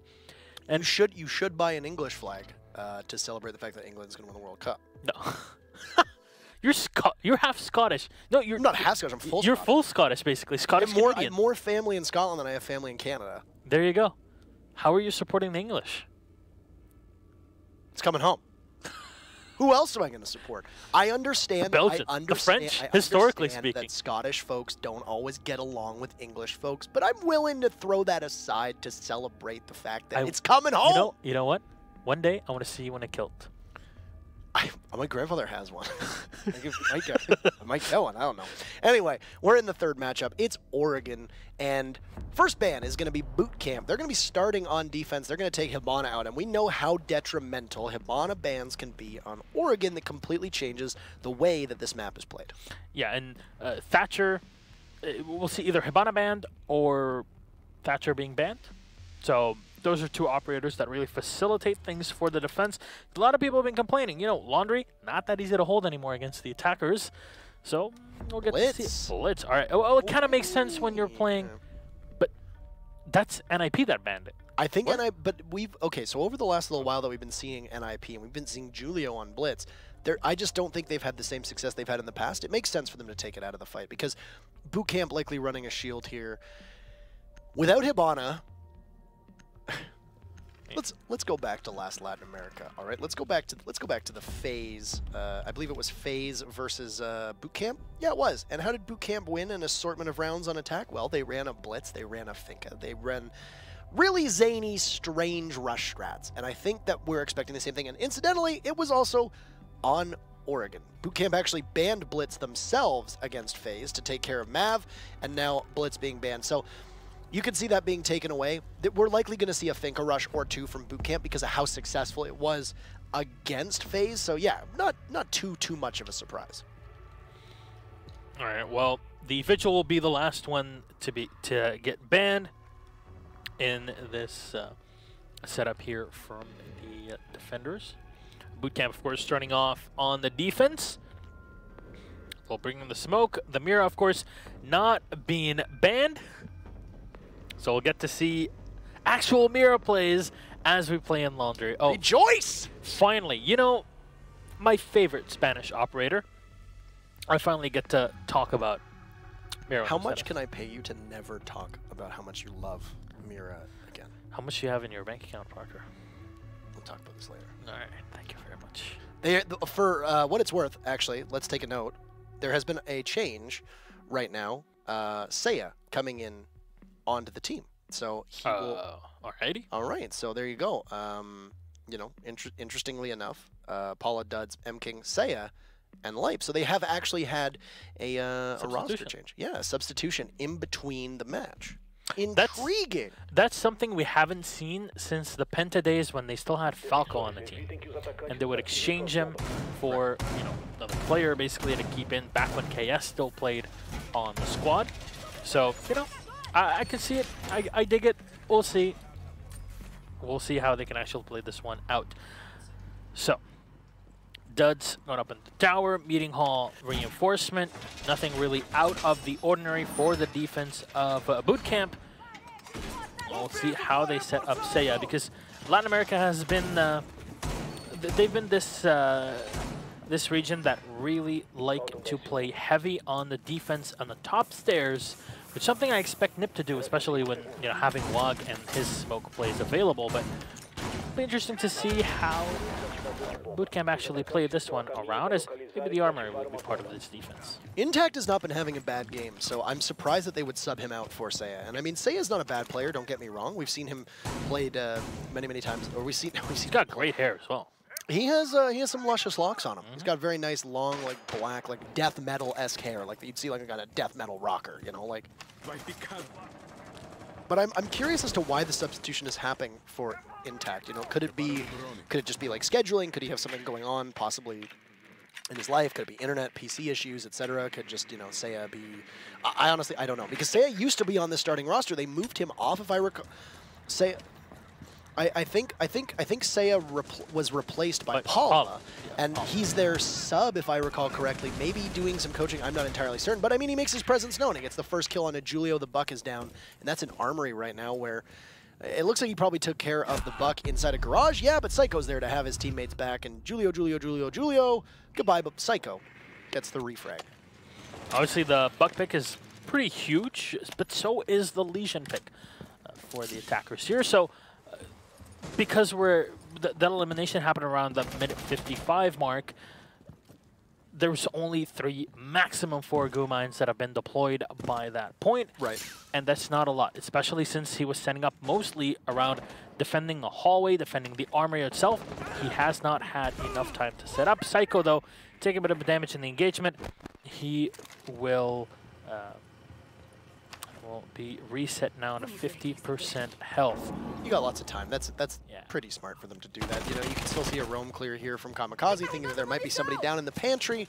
Also has the opportunity to possibly hack their intel. As you can see, the phone's still upstairs. PZD will dispatch Paula, and that is the Jaeger out of action, and they will bring a Ying here. So Nip, if they can get that front drop hatch open, you get the drop so that you can drop through it, as Young so brilliantly said in our broadcast. You drop the hatch, you get the drop so you Young can on drop a desk. through the hatch. Yeah, well, let's get Young on a desk. Let's do that. So if evil geniuses are great at not making it to the finals or winning the finals, but let's see how great they can be at not making it to land and get Young on a desk. But anywho, the Mira has fallen off, and you can see the Thermite able to use his exothermic charge to open things up. You can start to put that pressure on the main lobby. The first smoke is going to go out from Lipe. It's the bottom of the stairs, typical place for that smoke to be. We'll have to precipitate, or have to force a drop, which is where I'm assuming BootKamp is going to predict it's coming from. Another smoke grenade is going to go down. These are chained very effectively. Phone calls will go down, and the Candelas as well, and Lipe will use his last Toxic Babe as the drop happens. Dud's in good position to possibly try and greet them. M-King will dispatch PZD, but Kamikaze is there to trade him off. So, Nip in good position. There'll be another for Kamikaze. Last one left is Lipe.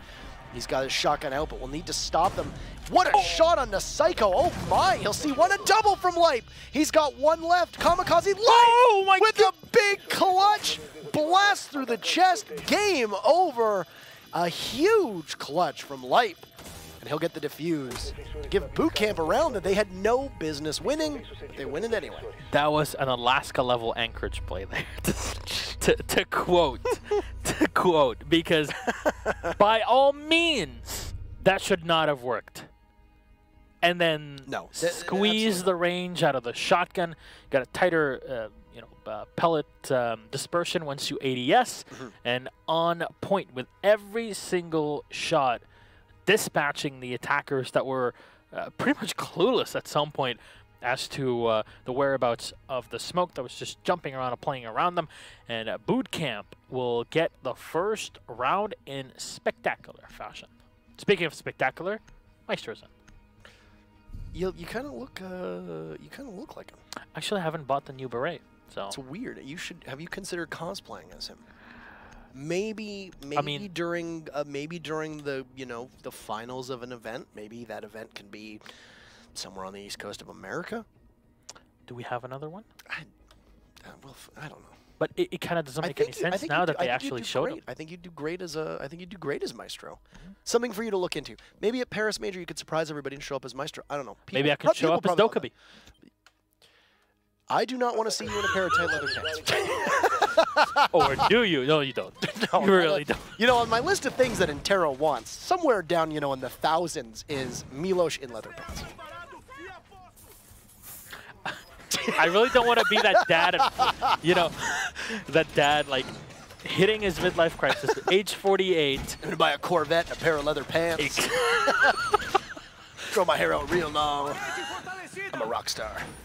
Oh, is that Chad? Is that the future of Milos? Anywho, oh boy. BootKamp stealing round number 1. They're going to go into round number 2. They've locked the basement, so they're going to have to go somewhere else. Oregon has a 1A, 1B type of deal upstairs in dorms, so I would be astonished if we happen to see maybe them go for a tower or even a potential kitchen right off the hop. So no, they'll instead go up to kids' dorms upstairs, which is very sensible. I really want to see how both of these teams will play on tower, because a lot of tower defenses have been hit and miss, even with the current meta that forces you to play onto either that or the kitchen, and they haven't really been able to figure out a successful hold on the tower, because a lot of teams have been putting too much effort on holding the tower itself and not the rooms around it, which, in my opinion, is the way that you defend it. You'll leave one player upstairs, you'll leave one player below, but that aside, we're theorycraft for a site that we might even you know, not. We might not even see it, because if you recall, the previous times that we've seen Oregon,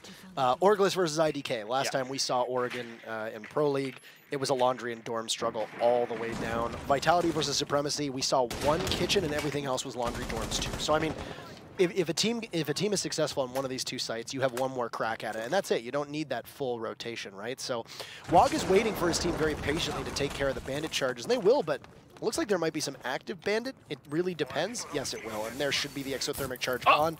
Excellent job from the bandit, but Paula will be rewarded for his excellent bandit tricking by a shot to the head, and Paula will put him down. Cease your trickery. Yeah, no more bandit juggling, no more bandit tricking. So one exothermic charge potentially left from WOG, unless he's already used it. I didn't actually see how many he had left, but that could possibly be closet safe.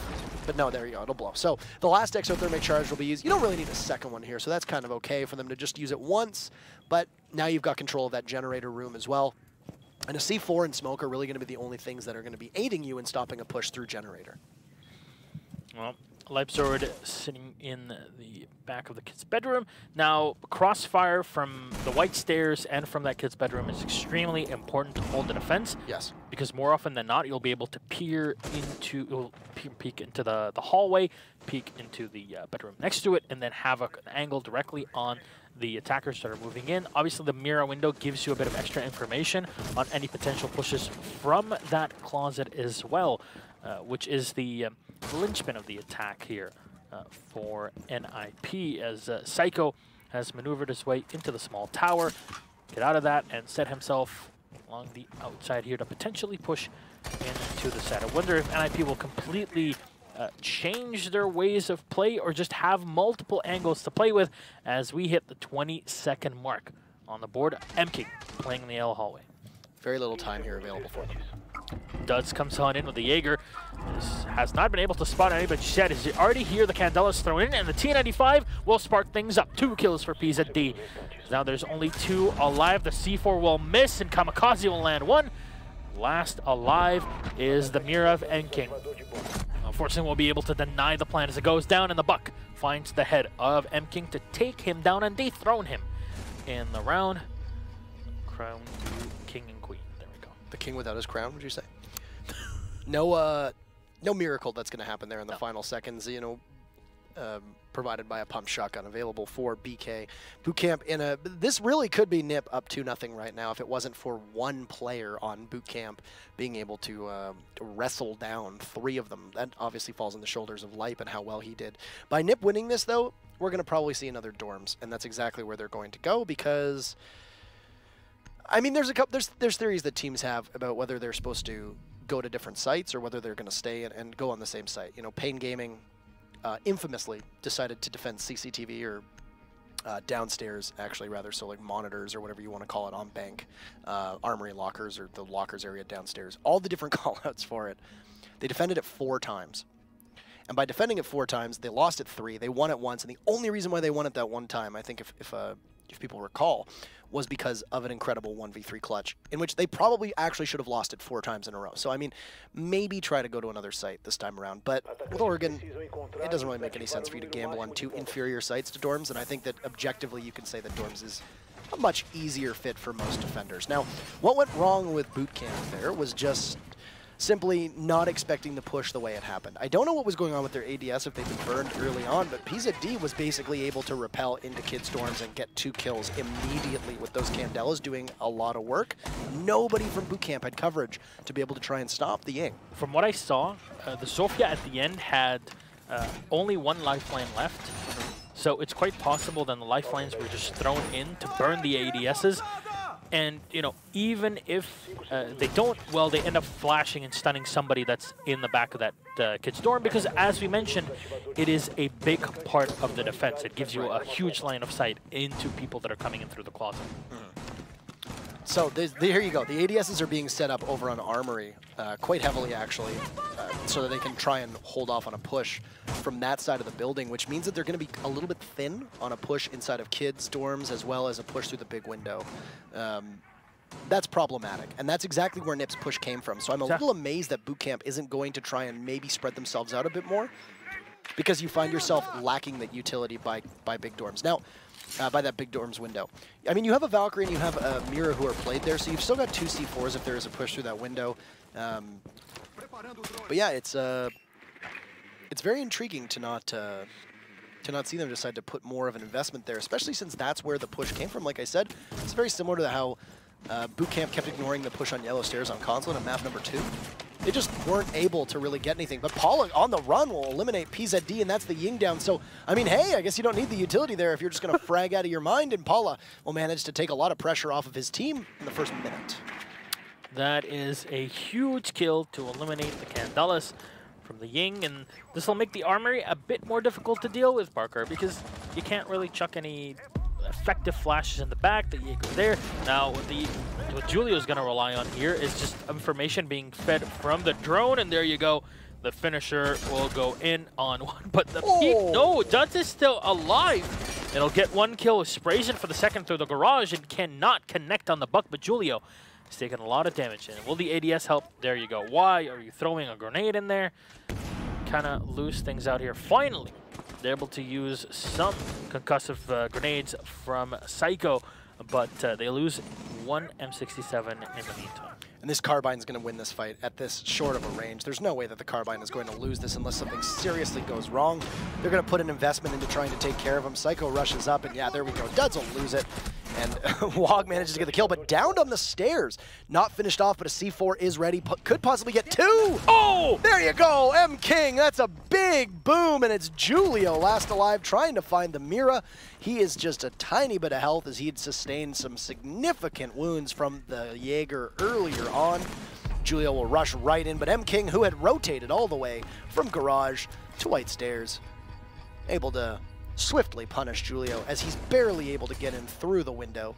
Great round for BootKamp. Oh, I have to say, M King, definitely the MVP of that round, realizing that, okay, I'm still playing downstairs. Nobody has pushed me for some reason because they're all contesting the Armory with the Jaeger still in there. The Bandits already gotten 1 kill early on, which means, well, NIP are 1 man down, so they all have to push into the Armory. They're so tunnel visioned on the Jaeger that by the time the Mira has realized what's going on and rotated through the main stairs, if she doesn't get the kill, she at least gets the damage done. And once those attackers kind of got their way in to revive their fallen Thermite, well, you know what? C4 was knocking at their door and just greeted them with a big kaboom. Last man alive was the Buck, and at that point, with little health remaining, there's not really much that you can expect, even in a 2 versus 1. But there we go. We'll head into round number 4. Zofia will get played yet again. It seems like overall, NIP are sticking to the same lineup, and it's very similar to what we saw in the first 2 maps as well. So we'll see the Lion, we'll see the Zofia, the Ying, the Buck, and the Thermite. Nothing out of the ordinary. And BootKamp bringing the Smoke, the Valkyrie, the Mira, the Ella, and the Jaeger. I don't know about you, Parker, but it seems like Jaeger is known for being extremely important for defense in the laundry room. Did you say Jaeger? Yes. Jaeger is very important for a number of reasons. Jaeger sees some usage on a lot of maps. I mean, he is. I know that this seems kind of silly just to say that. Obviously, Jaeger's important. You know, he's a pretty good operator. He's got an excellent carbine that does tons of damage. Yeah. You know, but the only big issue that you can find with a Jaeger, depending on where you put them, is that most of the position that you can put an ADS down to try to stop any possible projectiles from the bottom of the stairs, that ADS will be visible from the hatch. So depending on where you're going to be covering from the hatch above, you're going to likely be able to take care of the ADS, which can be a major nuisance for you, but it gets countered. So a lot of times you'll have to try and keep the ADS maybe back towards the supply side, maybe even in the closet, maybe even in the laundry area, but then a lot of teams just run a Capitao. And as you know, ADSs don't stop those arrows. So you can throw an asphyxiating bolt in, or you can shoot in possibly one of the smoke bolts and not have to worry about it. Or, I mean, Zofia right now is the scourge of ADSs, you know, worldwide. She just has so much to wear them down that they're really, it puts Jaeger at a huge disadvantage. Yeah. And honestly, like, I think there's a pretty credible argument that there's been a bit too much expendables, be they, you know, every attacker having 3 flashbangs, maybe give them 2, you know, maybe buff Jaeger that way rather than just say, you know, oh, even give his ADS 3 charges. Maybe just make it so that there's not so much that you can throw at the defender. And honestly, the more attackers that are given these projectiles, so with every season we'll have new ones, and at some point we might have something that's similar to a Zofia as well. Well, that makes it a lot more complicated, and maybe then we'll have the chance to say, you know what, maybe an extra 4th ADS would make sense, or increase it to 3 that can be burned. It's kind of up in the air. Personally, I think Zofia is extremely strong. Yes, at the moment. Maybe a bit too much utility, and that's part of why we've seen certain operators get pushed out. 6 lifelines in total, 4 of them being concussive, might be a bit too much. Yeah, maybe just a bit too much. A bit too much. But anywho, so a bit of technical difficulties at the moment have pushed us to looking at our beautiful faces. Our humble, beautiful faces, let's be honest, but they've all been resolved. So we'll go back in, and as you can see, an advantage for NIP will give you, will present itself to you right away. Yeah, thankfully, you don't see our faces anymore, as... No, God, they're awful. That's very true. We're grotesque. Ugh. But Seiya will set up here for his C4 throw as he rips it out. Not just yet, MK playing in the back. He does not have an extra C4 to play with. There we go. Seiya finally will throw it in. And the second C4 will get thrown out. Not too sure why they will chain 2 in a row. And that is the smoke being thrown in the back. They'll go a 1. Seiya will have to deal with them, but Julio is the one to kill for the kills. 2v1. M King is the last man alive as he goes on in, cannot find the angle, but he will on 1. He'll down the buck, goes in for the shotgun, and Wog is ready with a thermite. Get the final kill with M King. A big clutch, and that, you know, I was getting flashbacks to Nip being in the same position. Yeah. Where in the same position where this should have been an easy victory for Nip, but they choke so hard in the home stretch, and BootKamp, you know, eats them alive. But anywho, I'm very interested to know right now, no Hibana and no Blitz. This should be really helping the defense. You know, Echo and Vigil. Okay. Let's break down these operator bans for just a second here. There's no Hibana and no Blitz. Blitz is a little inconsequential, I suppose, but Hibana is obviously the big difference maker here. On defense, no Echo and no Vigil. I wouldn't really say that either of them are particularly required. Vigil is great for being able to throw deep off-site and spend, you know, a huge amount of time and resources of the attackers to try and figure out where he's defending, especially in rear tower. If he's in that rear stage back tower area, that's an absolute nightmare because you have no clue where he is because of the range of his device. It's not just horizontal, it's also vertical. He can be up top, he can be on the main floor, he can be in the basement, you have no clue. And then you have to actually invest that time to manually go look because your drone can't determine where he is. The fact that Nip is able to keep this as close as it is with them on attack, I think spells trouble for BootKamp. Now, keep in mind, that BootKamp has thrived on attack without Hibana and Blitz previously. They were able to clobber FaZe because of, you know, goofy strats that they ran, pushing through construction a number of times. They did 3 construction rushes, and FaZe was only able to shut it down once. If they're able to get 2 rounds off of that against Nip, that'll be a huge victory for them. That's for sure. But, well, Mira will set up her Mira window as well to play from the meeting hall, as this is one of your standard Mira setups. Ramble on about her, that's for sure. Still waiting for that bank account check, by the way, Parker. But the ITA will get used to open up the hatches for potential rotation. So you see the Mira dropping down, and we'll have a construction rush for ourselves. Everybody gets a rush, and PZD comes in for 2 kills, but Palu ready to clean him up. Kamikaze with 1 more, though. Turn it into a 4 versus 1. Well, you know what? 3v1 now is Duds spraying in with the Ella. Of course, has a ton of damage dish out up close as he pulls up the RG-15, and Psycho takes him out. Lightning fast round. Very much a blitz without a blitz. It's the, that was the Infinity Gauntlet finger snap right there, you know? And half the team dies. That's that was it. pretty much it. Yeah, and half the team was dead. You By the snapped way, your fingers, and 50% of the if people say that these were spoilers, please. It's been, what, 2 months now? Go watch it. If people are saying that we just spoiled a movie that's months old, I don't even know, man. It would be different if it came out last night, but like, come on. When we went and watched it, it was pretty fun, actually. It was a good movie. We actually had to stay at the movie theater for like an extra half hour because we're so stunned at the end of the movie. We also wanted to see what happened. There was an end credit scene. People were saying, "Oh, it's not worth it." It really wasn't worth it. But I mean, at the same time, still great movie. Implications of that round. So we just saw BootKamp taking, you know, a taste of their own medicine. That was the BootKamp special against FaZe. And look at Nip.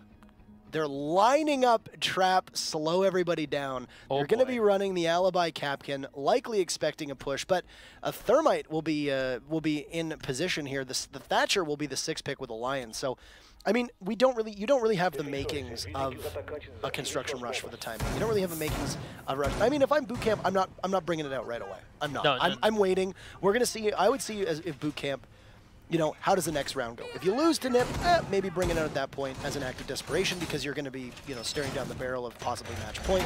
But if you're able to win this round, then, you know that your standard, you know, typical defense is working. Yeah, and I guess NIP... Or not defense, attack, my apologies. I understand what NIP are doing here. This whole thing is all about, let's bring the Capcan just in case. That'll either make it, that'll either slow the attack down, or in the case that they want to get very aggressive, then they will take quite a bit of damage, potentially lose manpower before they get onto the site, which will equalize the amount of units, if you will, that each one of the teams here can bring for the final rush. But see how the Alibi is played as well, and we're going to set her up in the meeting hall. And as you mentioned, this doesn't really announce a construction rush. So for now, the Capcan won't be as effective. And they're in small tower. It really depends on where all those EDDs went down. You know, the entry denial devices. That's what EDD stands for. If anybody's curious, sometimes we tend to go by shorthand. No. I mean, they're kind of actually spread out. It looks like they're going to try to take garage, try to take meeting. This is going to be pretty basic. This is going to be your bread and butter of an attack. They're going to try to take meeting first. They're probably going to focus on the closet or pantry rather inside a kitchen. As a closet in a kitchen is called a pantry. And then they're probably going to try to take care of the main lobby after that. And it's really going to come down to whether Nip is going to waste enough time on that meeting that they deprive them of any possible utility. But there's the first Lion, and I don't know what they're going to try to accomplish with that Lion. What ground are they going to be able to make up? Psycho will get spotted in the back tower. He has the soft walls of the attic. He'll get sprayed through, but he'll just simply sit in the side of the tower waiting to see if there's any going to be investment from any of the attackers to try to pinch him. They still haven't figured out exactly where PZD is playing inside a meeting hall. So there you go. They're going to have to try and take care of this Alibi ASAP. Well, PZD, the Alibi, is still playing the meeting hall here, and nobody really contesting him from the tower, as we're expected to be, you know, double-pronged assault, at least having one rifle trained at the doorway here, at least having it open. But Duds is set up from above. He'll try to contest this from the attic. as he has moved in. PZD still on the tower stairs. So get spotted by Sword. Have to fall back for just a second. E1D will get popped as Wog immediately throws out his smoke canister. Everybody freezes in place. I think part of why he did that was just to keep himself alive. He was in a very exposed position where he knows that if he moves, he's probably going to get tagged through that open hatch. So he throws up a smoke just to obscure his position. Kamikaze from below is looking for somebody. He'll throw a C4 up, but it goes the wrong way. Lipe is the first casualty as Wog eliminates the Lion. So those were both EE1Ds that were used. So at least the gadgetry is gone. You haven't bled a lot of utility from that. You'd seen that Psycho was inside of Attic, joined not too far away by PZD. But Duds, who takes out Psycho, will be downed and then finally finished off by PZD. M-King will eliminate PZD, so Seiya is now watching the main hatch along with M-King, and they're stacked up to try and push down those main stairs. 10 seconds left, though. A C4 from Kamikaze. Let her rip. Possibly going out. Julio, rather. My apologies. And there you go. The Vector will take care of Paula. Do they get the plant down? Yeah, in the corner, but I think they realize at that point they're out of time. Seiya falls. There's only one member of the team left. They get off the plant. Why? I mean, why get off the plant? You know you're dead anyway. Whatever. You know at that point you're dead. So easy for Nip. They'll be on 4-2, and they're only 2 rounds away from going to Paris. You mentioned that kitchen closet is a pantry, right? That's what it's called in this game. Exactly, and it is a pantry in the reals of life. It is. However, yes, I've had the honor of playing games with Shas.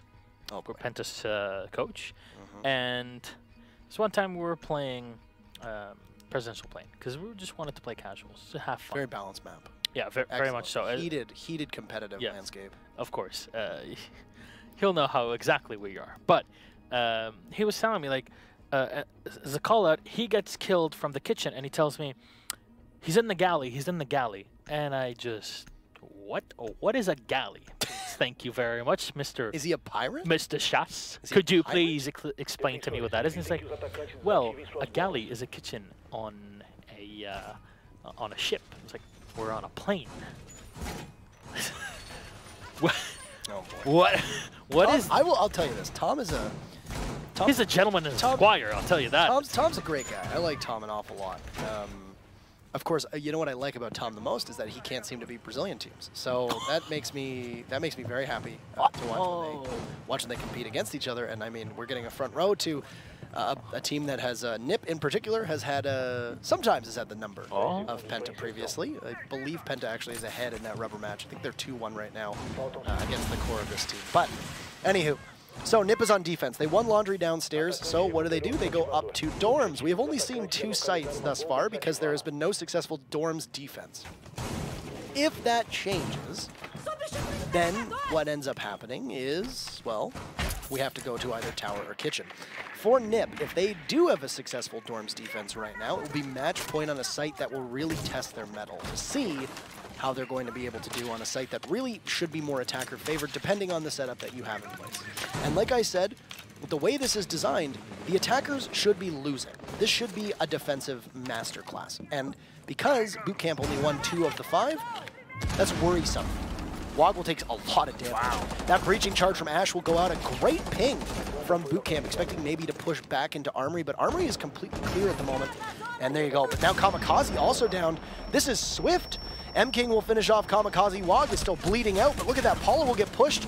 He'll take a lot of damage, but manage to stay alive. Saya will finally tase, actually. Wog. PZD is there to take Duds. Listen to all of this gunfire. Paula greets PZD as he tries to vault in through the window of garage, but the Ash is there, prepared and waiting. Psycho on the flank will work his way up. He'll pre-fire into the garage, but Paula is there, and this round is all but over. Julio in a 1v4. Very unlikely that he's going to be able to make a clutch happen. A couple things working against him. Number 1, lots of utility on the attackers. Number 2, he's got a Vector, and at long range, can't really compete, and is a pretty small magazine. Is M-King going to take that? I'm sorry, I was hoping that you were ready to speak that round, but everything just kind of happened, and it happened, and then I couldn't give it to you. I apologize. No, but really, it was an extremely brisk round, to say the least. I mean, the fact that BootKamp played it against Nip at a much faster way than Nip had even played it themselves when they were attacking this site really speaks volumes about not having an Echo to slow things down, even though technically there was a lesion. But nobody even pushed onto the site until there was only one player left. That was brutally fast. You could hear the gunfire, you could hear the shots. Everybody was basically dead. It was basically like, 4th of July minus the dead part. So just gunfire everywhere. One day we'll have an operator that has flares as well. What do you think? Can call in reinforcements? God. Have like a tank being called out of the map? Yeah, that's what I think about when I think of this game. You know what? I'd love a tank. Yeah. No. I mean, look, we look at border, there is an LAV stationed right there. I'd like an operator that can turn off the sprinklers in the bank. Oh, I would pick. That's what I would. That'd be a must pick. Every time. We should have this like as a mandatory thing. So whenever you spawn into border, for example, you have to shoot the speaker. I've said many times. I have big ups to anybody who decides. I have to do that. fought Orglis and IDK in the middle of their match, saying, "Guys, for the love of God, please, somebody shoot that." It's this is actually something that the people might not be aware of. The way that they've changed Clubhouse now, when you zoom in on so let's say they're defending basement now. When you zoom in on the 5 defenders situated, because they all spawn inside the church. So when you zoom in on them right as the map starts, it now blares the jukebox. Yes. And yes. It's awful. Ubisoft, if you are listening to me, please just they can't hear you because it's blaring in their ears all the time. Please get rid of it. Pretty please. Anywho, round number 8. We have big complications here for NIP. Now, complications rely on the fact that BootKamp, once again, has a very front-loaded attack strategy. They've got a Twitch to be able to take care of any pesky ADSs that you might see, and maybe open up a mirror window or two. But then you've also got the Ying coupled with the Lion and an Ashe. Now, don't discredit the fact that on addition to that, Saya has the F2, which is, I would say, probably the best weapon in the game right now. Huge rate of fire, great damage, pretty easy to control, all things considered.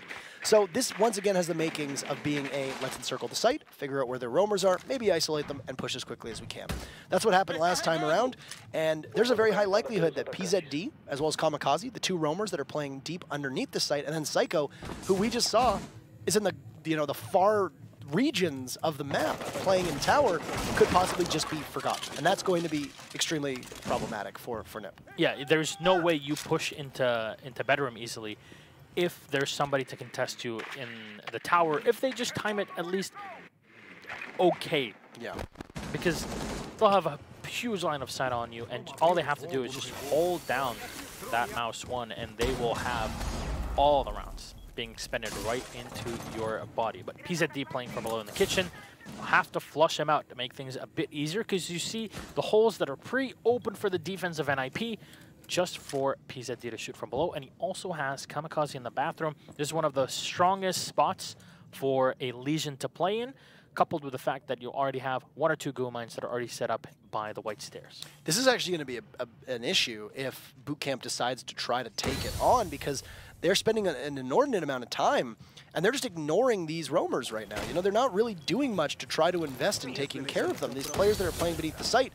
Now, mind you, neither neither Legion nor Jaeger, as I tried to merge them together, have access to a C4. So their ability to shut things down at the end of a round is not going to be that great. But Paula, who'd been doing main entry through Meeting Hall, he's going to be taken care of by Psycho. That was the Elo that was last seen playing in the back of tower, who's playing and will likely now try to go for a rotate. And Duds is here watching flank watch, and what a great shot. He sees that one tiny punch hole go for just a second.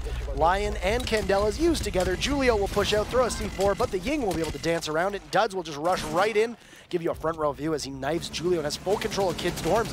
But it's a volley from Kamikaze and PZD. Duds is still in, doing great work. He's the only one up, though, as Lipe is down and he has next to no health. So he's got PZD and Kamikaze, who are probably going to try to come back through white stairs. Kamikaze sees him and knows there's going to be a push happening, but doesn't really matter because PZD is there with Kamikaze, not too far off. Wog is technically going to be credited with the down. As you can see, Lipe was positioned inside of that generator room, bleeding out. And we are on match point for NIP, who could give us a beautiful 3-0 victory en route to Paris. We'll have to see what NIP can pull in this one. All they need, ladies and gentlemen, is one more round. A 6-3 victory here is definitely being written. This NIP will go back down to the laundry, and we mentioned before that quick push from the construction, and this might be the time for BootKamp to play their trump card. So we're in a position right now where they have to go to laundry. Well, they don't have to, but they'd be madmen to go anywhere else. You know, you're not going to be foolish enough. You're not going to play kitchen or tower. Yeah, you're not going to be foolish enough to do that when you're on match point. You want to go with what's safest and what you know. And right now, I mean, unless this Thatcher potentially flexes off to a Finko or potentially a Sledge. They're expecting it. You can see it with the Capkin. They're expecting that there's going to be a very fast pace set by BootKamp. But BootKamp right now doesn't really have the makings. They're actually going to lock it all in and make 0 changes. So I mean, it's doable that they could go for it, but BootKamp, there's two competing theories here. Either number one, it's an act of desperation. You might as well go for broke and possibly try to hit them with the construction rush and see how it goes, or you try to play it safe because you came pretty close to beating them on laundry last time around.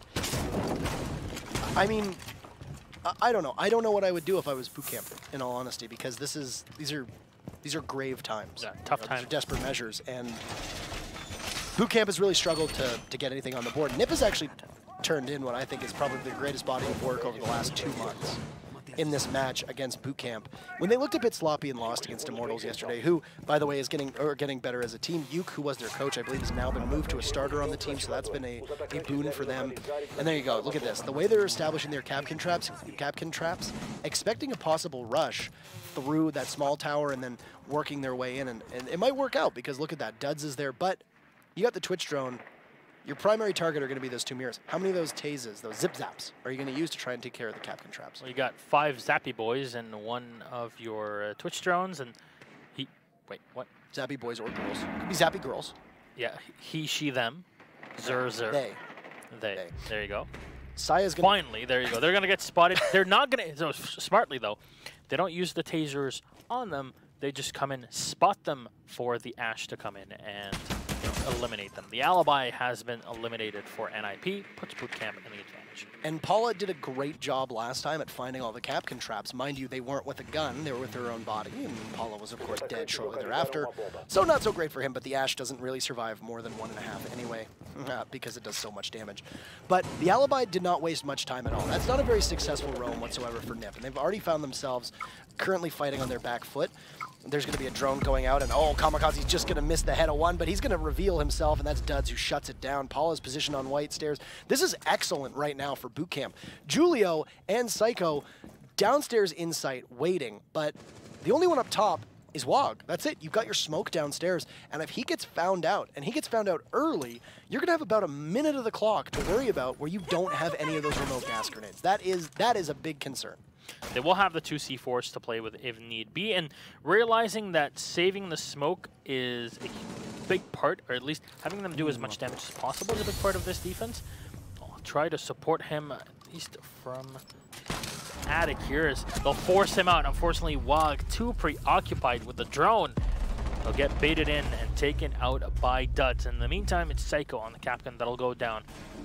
Julio coming on in as the rest of the team is pretty much ready to support. You already heat the Thermite, and all the 5 players are setting up to go down on the site. They've already spotted Julio, and Seiya will be the Doombringer here as NIP stick to that map and match point. However, all face at least a bit more resistance from their opponents. BootKamp, and the thing is, this goes to round 10. BootKamp 1 round away from tying it to go to a 2nd overtime. So a flawless round from BootKamp, and excellent drone work, excellent coordination to roam clear, and then, I mean, Nip at that point, I think they decided that, hey, we're probably going to die on site because it's a 2v5. We should maybe get a bit aggressive and see if we can get a pick or two. You saw the Capkin move up to try to find somebody inside a meeting or over top of meeting through that attic wall. You saw Julio push up to rear stage and then work his way through meeting hall and then get pinched by Seiya and the other 4 members of BootKamp, all, by the way, who were all in the main lobby. So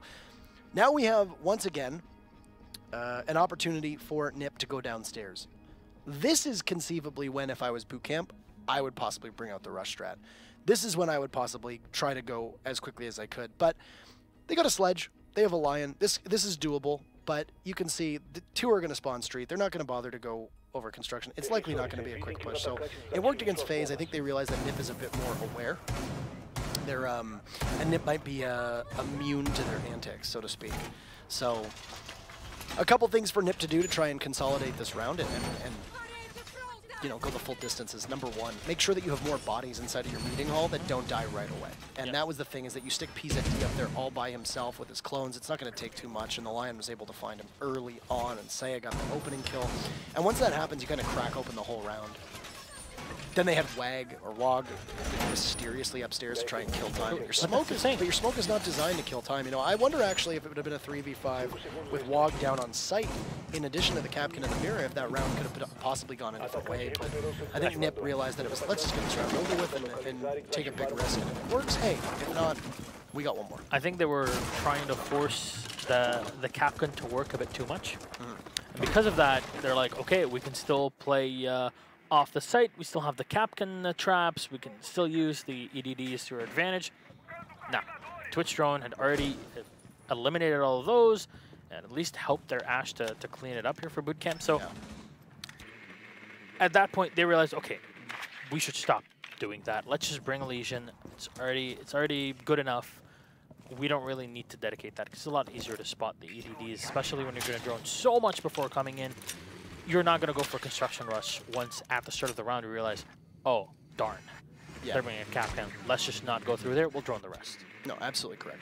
And I think BootKamp is going to take a lot of time on this one. We might actually see that this is going to be a very passive round for them, and they might try to, you know, do the whole, you know, the same phrase that I used to describe Vitality is, you know, the measure twice, cut once sort of deal, where I think they're going to be meticulous in trying to spot everybody out. As for NIP, I don't think they're going to take too many risks, possibly.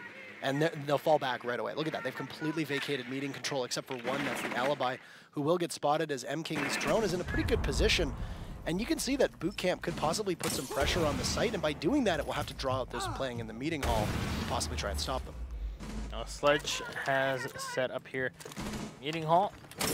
Oh, second Guma. It is just a huge annoyance, but it also alerts the Alibi in the back of meeting that there's somebody pushing up to them. Unfortunately, Kamikaze with the support coming in to get the kill, and well, the Alibi in the back will survive. You were mentioning that, you know, having the Alibi all on her own is not really that great of a decision. Well, you know what? It works out fine, and the Alibi in the back will support the Legion, and they'll have each other's back as NIP looking strong here.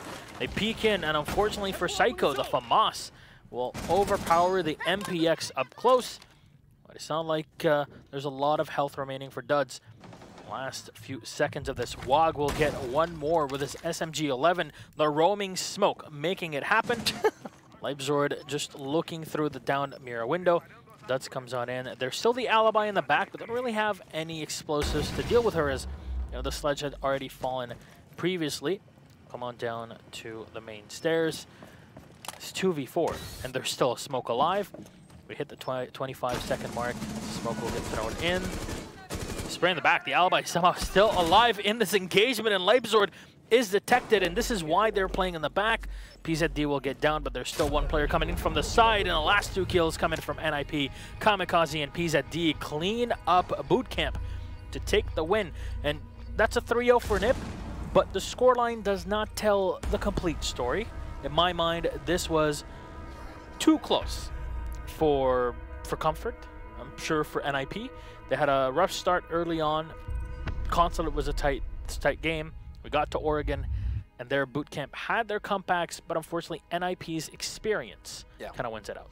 Yeah, and I mean, you've got one of the most poised teams, not just in the world, but also, and most importantly, in their region. Yeah. You know, we always refer to Latin America as the big three. You know, you've got Liquid FaZe and NIP, who are formerly known as Black Dragons, as the big three. I think you could probably conceivably put Immortals